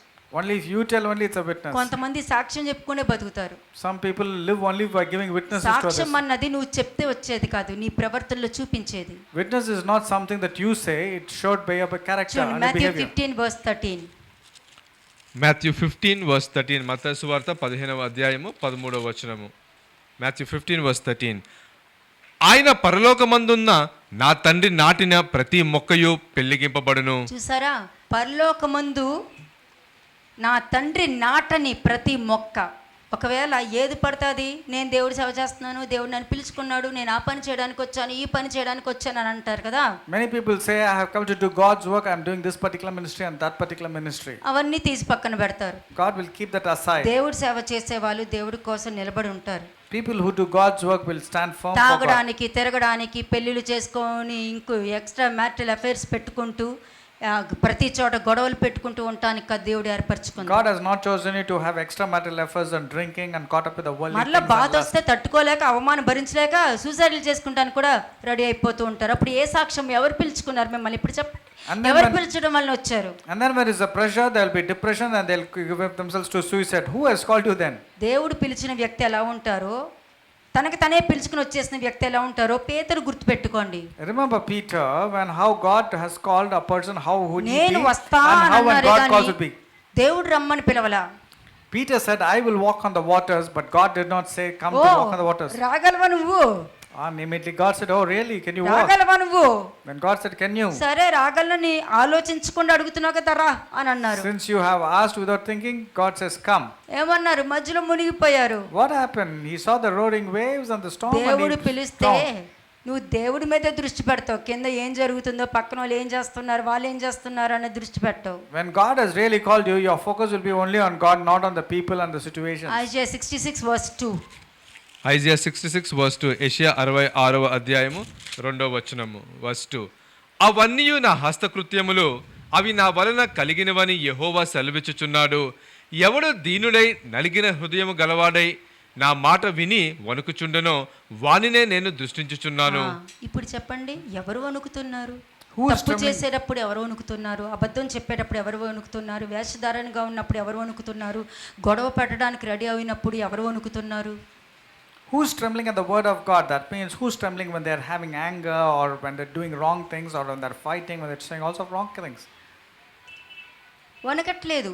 They're నాకు దేవుడు ఉన్నాడు, నాకెవ్వరు అవసరం లేదు అని అంటారు. కానీ వాళ్ళకే వాళ్ళని రక్షించుకోవడానికే సరిపోతుంది, కానీ దేవుడి మీద ఆధారపడరు వాళ్ళు. When they are upset, they say, I don't require anybody, God is my only support, but they're not able to save themselves. కాబట్టి లాస్ట్గా మనుషుల మెప్పు వెతకకూడదు. Finally, don't expect anything from human beings. వినటానికి బాగానే ఉంది, ఇక్కడ 3 తీర్పులు ఉన్నాయి. Don't have any favor from man. There are 3 types of judgment. వినటానికి బాగుంది కదా, మనుషుల మెప్పు వెతకూడదని. Don't expect men's favor. సరే, ఆ 3 తీర్పులు ఏంటో చూపిస్తాను ఇప్పుడు. Let me show you the 3 1 judgments. Corinthians 4:3-4. మొదటి కొరింథీయులకు రాసిన పత్రిక 4వ అధ్యాయము 3-4 వచనాలు. 1 Corinthians chapter మీ Chapter- చేతనైనను ఏ మనుషుని చేతనైనను నేను విమర్శింపబడుట నాకు మిక్కిలి అల్పమైన సంగతి, నన్ను నేనే విమర్శించుకోను అని అంటున్నాడు పౌలు. For I know of nothing, 1 Corinthians chapter 4 verses 3 and 4, but with me it's a very small thing that I should be judged by you or by a human court. నా యందు నాకు ఏ దోషము కానరాదు, In fact, I don't even judge myself. అయినను ఇందువలన నీతిమంతుడినిగా ఎంచబడను. But that doesn't mean that I am justified. నన్ను విమర్శించువాడు ప్రభువే. But he who judges me is the Lord. అంటే ఫస్ట్ పాయింట్ చూడండి, See the first point. ఇతరుల చేత తీర్పు పొందుట, మీ చేతనైనను ఏ మనుషుని చేతనైనను విమర్శపడుట స్వల్పమైన విషయమే.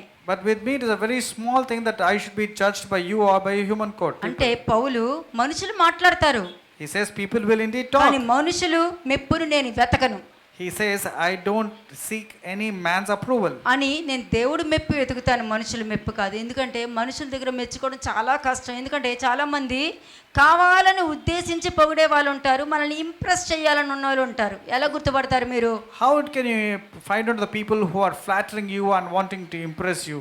అలాగే మనం మనుషుల నుండి మంచి పేరు వెతకనవసరం లేదు. Therefore, we don't have to be evaluated by any human. అలాగని చెడ్డ పేరు వెతకనవసరం లేదు. But at the same time, you should not earn a bad name either. వీలైనంతసేపు మన పేరు చెడ్డ పేరు రాకుండా జాగ్రత్త పడదాం. But as much as possible, ensure that you don't get a bad name. మచ్చ తెచ్చుకోవద్దు మన పేర్లో. There should not be any spot to your bad. కాబట్టి క్రీస్తు నామానికి అవమానం తెచ్చే విధంగా నీ ప్రవర్తన ఉండకూడదు అని అర్థం. That means your name, your character should not bring a bad name to God. ఇదే అపోస్తలుడు పౌలు చెప్తున్నాడు. This is what Apostle Paul నువ్వు was saying. దేవుడు మెప్పు కోసం వెళ్ళిపోతూ ఉన్నావంటే మనుషులు ఎన్ని మాట్లాడినా దానివల్ల నీకేమీ అవ్వదు. If you keep on talking whatever you are speaking, you will not get any favor. కానీ నీ నోటి ద్వారా, నీ ప్రవర్తన ద్వారా, నీ యాటిట్యూడ్ ద్వారా, నీ మాట తీరు ద్వారా నువ్వు మచ్చ తెచ్చుకున్నావంటే నువ్వు తీర్పులోకి వెళ్తావు. You will enter into judgment if you are going with your own mouth, with your own thinking. You will be into judgment. అటువంటి దానికి వెళ్ళకుండా జాగ్రత్త పడు. Ensure that you don't fall into that judgment. రెండవ తీర్పు Second judgment. వ్యక్తిగత తీర్పు. It's a personal మనల్ని judgment. మనం తీర్పు తీర్చుకోవడంలో స్వార్థం ఉంటుంది అని అంటున్నాడు. There's a specific judgment and it is pertaining to you. పౌలు అంటున్నాడు, Paul is telling this. నన్ను నేనే విమర్శించుకోను అని అన్నాడు. He says, I don't even judge myself. అంటే ఏంటి? మీకు క్రిస్టల్ క్లియర్గా వివరించి చెప్తున్నాను, ఎందుకంటే చాలా మందికి ఈ వాక్యం తెలుసు, దాని యొక్క విలువ తెలియదు. Lot of people do not know the word of God and they do not know the importance also. నన్ను నేనే విమర్శించుకోను అని అపోస్తల పౌలు ఎందుకు అనుకున్నాడు? Why is Apostle Paul telling that I am not justifying myself? అందరు మనుషులు న్యాయమైన తీర్పు తీర్చలేరు. Because all people cannot pass a righteous వాళ్ళ judgment. దృష్టికి అనుగుణమైన తీర్పు తీర్చుకోలేరు. They cannot pass a favorable వాళ్ళ judgment. వాక్యం వింటారు, They hear the word పక్కవాడు చాలా రియలైజ్ అవుతూ ఉంటాడు, and the person next will be కానీ realizing. ఈ మనిషి వచ్చి పక్కనోడు ఏమనుకుంటాడు అని చెప్పి గొడవ పెట్టుకుంటాడు. But this person is focusing on what others think about him. ఈ మనస్తత్వంతో ఉన్న వాళ్ళు ఏ న్యాయంతో ఉంటారు? What type of righteousness would be there in this person? ఇది నా అనుభవ జ్ఞానము. This is my practical experience. మార్చుకునే వాళ్ళు చక్కగా మార్చుకుంటూ వెళ్తున్నారు. People who want to change will keep on వాళ్ళు changing. ఏమనుకుంటాడో అనుకొని ఉన్నది కూడా వదులుకొని పోతారు. And what others are thinking, these people also quit and they go off. ఎందుకు ఇలా జరుగుతుంది? Why is this happening like this? మనుషులు న్యాయమైన తీర్పు తీర్చలేరని అపోస్తల పౌలు చెప్తున్నాడు. అంటే దానికి అర్థము అందరికీ దైవ జ్ఞానం ఉండదు అని అర్థం. Many people do not have godly wisdom. That's the reason they cannot pass a righteous judgment. పాపం పైనట్టు చదివిన వాక్యం కదండి. These are all the superficial words that you have read. వాక్యం యొక్క విలువ తెలియదు కదా. Because you do not know the ఒక importance of the మనిషి word. తనను తాను పరీక్షించుకోవడం మంచిదే, It is good for a man to examine himself. కానీ తన్ను తాను విమర్శించుకోవడం వ్యర్థమే. But if he's condemning himself, is not correct. నిన్ను నువ్వు పరీక్షించుకోవడం ఒక్కొక్కసారి వ్యర్థంగానే ఉంటుంది. Sometimes it appears as if you are condemning ఎందుకు yourself. వ్యర్థం అన్నానంటే నువ్వు చేసే తప్పును కూడా నువ్వు cover చేసేసుకుంటావు. Because you are covering the sins that you are rendering. అంటే నేను ఆ ఉద్దేశంతో చేయలేదు, నేను వాళ్ళు మార్చుకోవచ్చు కదా, ఇలా చెప్తే వాళ్ళు వింటారు కదా, ఇలా చెప్తే వాళ్ళు ఇటువైపు తిరుగుతారు కదా అని అంటారు. చూసారు, అదంతా covering. The people who justify and cover up and say, I spoke like that because that person will hear like that at least. వ్యర్థం అని ఎందుకు అంటున్నానంటే నీ దాంట్లో నువ్వు చేసే ప్రతి విమర్శలోను, ప్రతి పరీక్షలోను యథార్థంగా ఉండాలి, కవరింగ్ ఉండకూడదు. There should not be any covering or justifying of your sins. You should be really transparent and accept them. అందుకే అంటున్నారు నిన్ను నువ్వు జాగ్రత్తగా విమర్శించుకో, అప్పుడు దేవుని తీర్పులోకి వెళ్ళవు అని. Then God is telling you have to examine yourself, therefore you will not be judged. నువ్వు సరిగ్గా నువ్వు తీర్పు తీర్చుకుంటే ఓకే, సరిగ్గా తీర్చుకోలేదనుకో శిక్ష తప్పక వస్తుంది అని అంటున్నారు. అదే 1 Corinthians 11:28-31 చూడండి. 1 Corinthians 11:28-31 says this, if you evaluate yourself, then you will not be passed to judgment. మొదటి కొరింథీయులకు రాసిన పత్రిక 11వ అధ్యాయము 28వ వచనం నుండి, కాబట్టి ప్రతి మనుషుడు తన్ను తాను పరీక్షించుకొనవలెను. అలాగు చేసి ఆ రొట్టెని తిని ఆ పాత్రలోనిది త్రాగవలెను. ప్రభువు శరీరమని వివేచింపక తిని త్రాగువాడు తనకు శిక్షావిధి కలుగుటకే తిని త్రాగుచున్నాడు. ఇందువలననే మీలో అనేకులు బలహీనులు రోగులనై ఉన్నారు, చాలా మంది నిద్రించుచున్నారు. అయిపోయింది. అయితే నేను చెప్పేదేమీ లేదు. నెక్స్ట్ వర్స్ చదవండి. 31వ వచనం, verse 31. అయితే మనలను మనమే విమర్శించుకొనిన ఎడల తీర్పు పొందకపోదుము. మనము తీర్పు పొందిన ఎడల లోకముతో పాటు మనకు శిక్షావిధి కలగకుండానట్లు ప్రభువు చేత శిక్షింపబడుచున్నాము. ఎవరితో శిక్షింపబడుతున్నారు? With whom are we getting condemned? మూడో తీర్పు, The third judgment. దేవుని తీర్పు ప్రభువు చేత మాత్రమే పొందాలి. And only God should be in a position to evaluate the judgment. అందుకే అపోస్తల పౌలు ఏమన్నాడు? 1 Corinthians 4:4 చూడండి. మొదటి కొరింథీయులకు రాసిన పత్రిక 4వ అధ్యాయము 4వ వచనము. నాయందు నాకు ఏ దోషమును కానారదు, అయినను ఇందువలన నీతిమంతుడుగా ఎంచబడను. నన్ను విమర్శించువాడు ప్రభువే. అది చూసారా, ఎప్పుడూ కూడా నీతిమంతుడని చెప్పడం కన్నా నీలో ఉన్న నీతిని కాపాడుకుంటూ భద్రపరుచుకుంటూ ఎవ్వరూ నిన్ను తృణీకరించకుండా జాగ్రత్తగా పట్టుకుని వెళ్ళాలి. Don't say that you are a righteous person. Instead, you need to safeguard your righteousness and ensure that you are not being defiled or అంటే defamed because of that. అపోస్తల పౌలు యొక్క మనస్సాక్షి క్లియర్గా ఉంది అక్కడ. Apostle Paul's conscience was very clear there. ఏ దోషము పౌల్లో లేదు. There was no mistake that you can find in Paul. అతను నిరపరాధిగా చేయలేదు. He was right at all times. ఎందుకంటే చాలా మంది రహస్య పాపాలు దేవుడికి తెలుసు.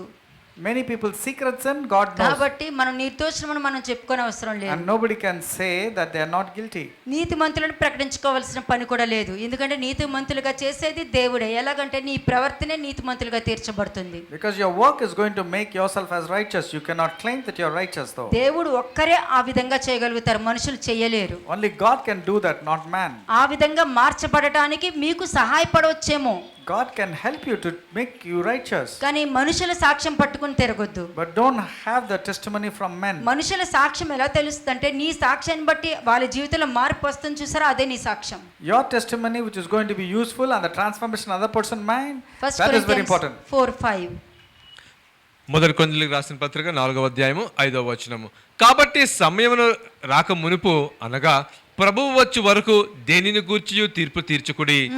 ఆయన అంధకారమందుల రహస్యములు వెలుగులోనికి తెచ్చి హృదయములలోని ఆలోచనలను బయలుపరచినప్పుడు ప్రతి వానికి తగిన మెప్పు దేవుని వలన కలుగును. దేవుడి వల్లే కలుగుతుంది, కానీ ఎవ్వరూ తీర్పు తీర్చవలసిన పని లేదు. వాళ్ళు అలా ఉన్నారేంటి నీకు తెలియదు కదా. వాళ్ళ వెనకాల దేవుడు ఉన్నారు అనుకో, నీ పరిస్థితి ఏమి? God is the only person who will give you what he has to praise you, but you are passing a judgment. How do you know whether that person is right or wrong? ఎందుకు ఈ మాట చెప్తున్నాను? Why am I saying this? Last verse, Revelation 20:12. ప్రకటన గ్రంథము 20వ అధ్యాయము 12వ వచనం. మరియు Revelation 20:12. గొప్పవారేమి కొద్దివారేమి మృతులైన వారందరూ ఆ సింహాసనము ఎదుట నిలవబడి ఉండుట చూచి తిని అప్పుడు గ్రంథములు విప్పబడెను, మరియు జీవ గ్రంథమును వేరొక గ్రంథమును విప్పబడెను. ఆ గ్రంథముల యందు వ్రాయబడి ఉన్న వాటిని బట్టి తమ క్రియల చొప్పున మృతులు తీర్పు పొందిరి. సముద్రము తనలో ఉన్న మృతులను అప్పగించెను. సూసైడ్ చేసుకుంటారు కదా. మరణమును పాతాళం లోకంలో వాటి వశమును ఉన్న మృతులను అప్పగించెను. ఎందుకంటే వాళ్ళు మరణకరము గల పాపంలో ఉన్నారు కదా.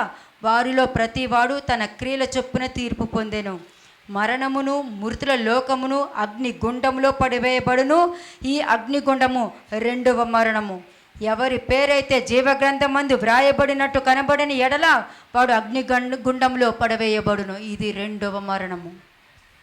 అంతే. ఇప్పుడు నేను చెప్పిన వాక్యం అంతా నువ్వు దేవుడు చెప్పినట్టు నడుస్తున్నావా, నీకు ఇష్టంగా నువ్వు నడుస్తున్నావా అన్న దాని మీద ఆధారపడి ఉంటుంది. నేను చెప్పినా చెప్పకపోయినా ఇది జరిగేది జరుగుతుంది. చెప్పడం వలన దీని నుంచి రక్షించుకుంటూ మీరు నిరంతరం ఇక్కడ బతుకుతూ దేవుడితో కూడా జీవించే గొప్ప భాగ్యాన్ని మీరు పొందుకుంటారు. We just now read Revelation chapter 20 verses 11 to 15. It is all about your decision whether you want to be here or you want to be caught up in heaven. Goal cut చేసుకుంటారా, finger cut చేసుకుంటారా, మీ ఇష్టం. Whether you want to cut the nails or you want to cut the fingers, it's up to you. ఈగోతో ఉంటారా, లేకపోతే self రెస్పెక్ట్ని కాపాడుకుంటారా, లేకపోతే మీ పరువు మీరు పోగొట్టుకుంటారో మీ ఇష్టం. Whether you want to guard your self-respect or you want to lose your self-respect or whether you want to let go of your ego, it's up to you. ఈ వాక్యం విన్నాక మీ హృదయాలు తెరవబడతాయని నేను నమ్ముతున్నాను కాదు. I'm not telling that I believe that your hearts are open after hearing the sermon. విన్నారు కదా, ఉండాలి అంతవరకు. All I'm telling is, since you heard, you better change yourself. ప్రార్థన చేసుకుందాం. Let us pray.